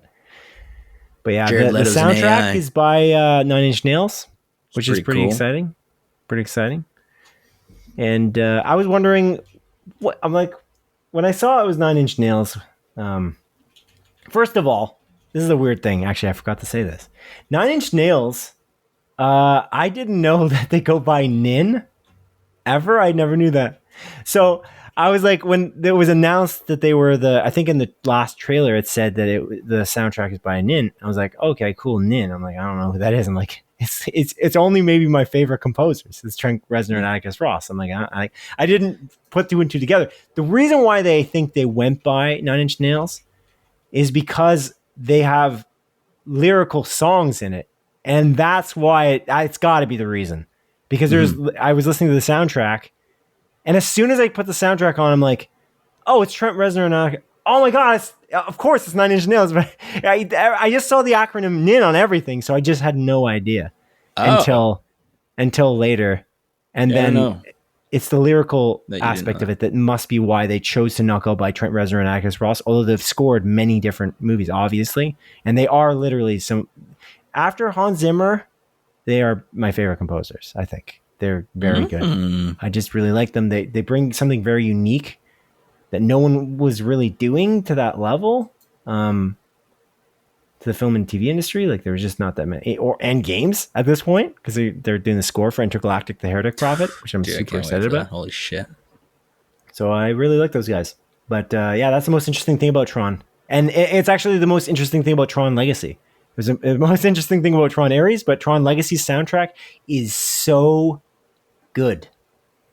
Daft Punk's soundtrack there is amazing. It's amazing. I used to listen to it as my main study music. For every exam I was like studying for at the time in university. I really, really, really like that soundtrack. I love Tron Legacy. I think it's a really stylish movie. The first movie is pretty good, like the original Tron, but I think that Legacy that brings like a certain vibe. I'm kind of excited for Tron Ares just because of the Nine Inch Nails collaboration. I think that could be pretty cool. If it's reviewed fairly well, I'm not opposed to going to see it. I wonder if Ken wants to see that because it is very Disney. Tron is a very Disney property. Yeah. I don't know. You should go with him. Ask him. Is he like Tron? I don't know. Yeah. Actually, I have no idea. I assume so. Ken likes a lot of Disney stuff, so I wouldn't be surprised. Yeah, good old Den. Love that guy. Love that guy. I love that guy too, dude. I love that guy too. He's coming Good to my old Dan. wedding. Oh, nice. Sweet. Yeah. I already have a table for him. A whole table. A whole table. It's his whole table. Wow. He's actually taking the table on the stage. I'm sitting out in the crowd. Oh, wow. Yeah. Is Cassandra sitting out in the crowd too, or Yeah, she's with me. Yeah, she's still with me. Don't worry. what are you talking about? I'm just putting Ken on a stage because he's amazing. I'm putting him on a pedestal because he's amazing. Yeah, for the wedding part in the church, or are you just going to have Ken up there and you're going to be in the He's the in priest. pews?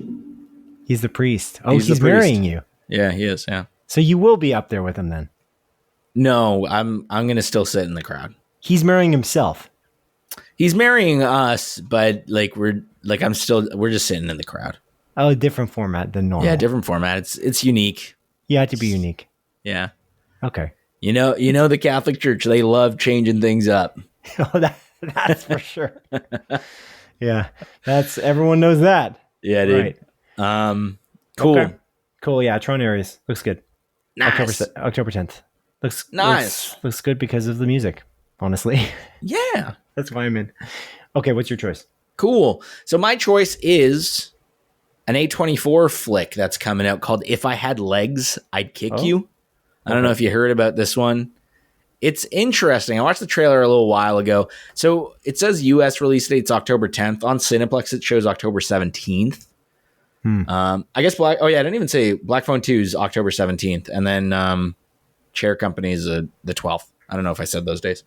But If I Had Legs, I'd Kick You. It looks interesting. It's kind of like a comedy drama. It's again stars Rose Byrne. Seems like she's dealing with a lot of shit. Everything's kind of piling up. Doesn't look like a great time, but apparently it's a comedy. A psychological comedy drama, as it says. So, yeah, I'm definitely curious about this one. Sweet. Yeah. Did I lose you? Oh, okay. No, that's all. That's all. my other window was blocking you, and you just went silent suddenly. Okay, my next choice is a movie called Good Fortune, Adrian. A movie directed by Aziz Ansari that has a wide release on October 17th. It stars Keanu Reeves and Seth Rogen and Aziz Ansari, where Keanu Reeves plays a angel who's kind of a dick, I guess. I'm not really sure, but the trailer looks really good, and I kind of am interested in this. And I also really like Aziz Ansari. And there was that movie with Bill Murray that I don't think ever came out, right? There was that controversy with Bill Murray on the set or whatever, and then the movie just... Did it ever come out? Dude, I have no idea what you're talking about. That rings a bell. Oh, you don't even know what I'm talking about. Oh, okay. Bill Murray angel Aziz movie? Ansari. Oh. Being Mortal. Oh, that come out? No, is a canceled American comedy drama film written, directed, produced by, and starring Aziz Ansari. Unfortunate. It was set to be his feature directorial debut. It is based on a 2014 nonfiction book by the same name. So is this his feature directorial debut then? Good Fortune? I guess so. Because I don't think anything else came out by him. No, I don't think movies, so. For yeah, films, this would be specifically. I just really like Master of None. So I just interesting. I was kind of waiting for him to do something else, and he hasn't done anything for a while. So that's why I'm interested to see what this is. Being Mortal movie also had Seth Rogen and Keke Palmer in it, and they're both in Good Fortune. I wonder if they use some of the concepts to the new one. Nonfiction book. The book addresses end of life care, hospice care, and all. Doesn't seem like it. Doesn't seem like it. All right. Anyway, I want to see that. Anyways. October 17th is the release date. Are you interested in that one? Yep. Okay. Cool. Anything else you want to mention? Anything else that's it's the new Luca Guadagnino movie called After the Hunt. Guadagnino. Yes. Not rated well though, actually. It's a 50% on Rotten Tomatoes. Which I'm kind of surprised about. Julia Roberts, Andrew Garfield, Ayo Edebiri. Yeah. Yeah, I'm surprised. I remember hearing about this. I don't know if did I watch this trailer? We've seen the trailers. 50%. We saw them in theaters. We should have. This trailer? Sure. I think so. I believe you. We must have. Yeah, we got to go see. I feel like I am interested in seeing The Smashing Machine as well. Obviously, that's released already, but the Paul Thomas Anderson movie. Yeah, one battle after another. Everyone who's seen it, I keep hearing things about like how people are really loving it, like a lot. It looks good. That's my number one. Like for the next 2 weeks, we got to see that, and then everything else is if we don't see anything else, I'm okay with it. Okay, but the next one I would probably want to see is Smashing Machine. Sure, personally, if we have a choice, I think. Unless you have a preference, and then we can. I really wanted to see Gabby's Dollhouse. But sure. I'll sacrifice and do Smash Machine. What's Gabby's Dollhouse again? Dude, we talked about it last episode. Can't believe you. Oh, is that all you're gonna give me? Yeah, yeah. Thanks a lot. Like you never forget anything. Everyone knows you have the best memory ever. It's true. Oh, yeah. Gabby's Dollhouse. You're just being okay. Yeah, now I know what you're talking about. Excuse me. Yeah. Okay. Excuse me. I'm just being a what? Being a beep. That's fucked up.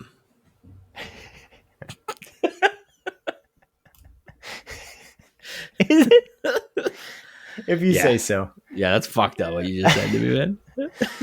Do you think AI will ever you think people just listen to AI podcasters as well? Like no one listens to our podcast anyway, but think about it. You think there'll be an AI podcast that will like eclipse Joe Rogan's podcast as an example? Like, do you think that will happen? Like, maybe that's a question too. Like, to what level are people just bankrupt of any kind of? They don't give a shit about where the creativity. That's like what that lady said. I think you're kind of claiming is that she was right. Actually, people don't care, right? They don't care where it comes from. It doesn't matter if it has a pulse. Mm-hmm. It just matters if it's entertaining. Is basically what Vandervelden said, the creator of Tilly Norwood. Yeah. So you think they're just going to listen? Podcast is an easy medium to do, but the idea is who cares about an AI's point of view? That's the point, right? Who cares about an AI's emotional resonance in a scene because they have no past. That's the thing. Anyway, so you think yes? There'll be podcasts will be completely taken over by AI. Probably, yeah. Eventually, I don't know. Maybe it's just not interesting to me. It's boring. That's I'm not talking about us, dude. But I don't think people think it's interesting. I think the idea is that they will deep down they understand it's boring. It's not interesting. That was why I made the point about Lance Armstrong, or Lance Armstrong losing and winning, and then it turns out he was on steroids was shit, wasn't it?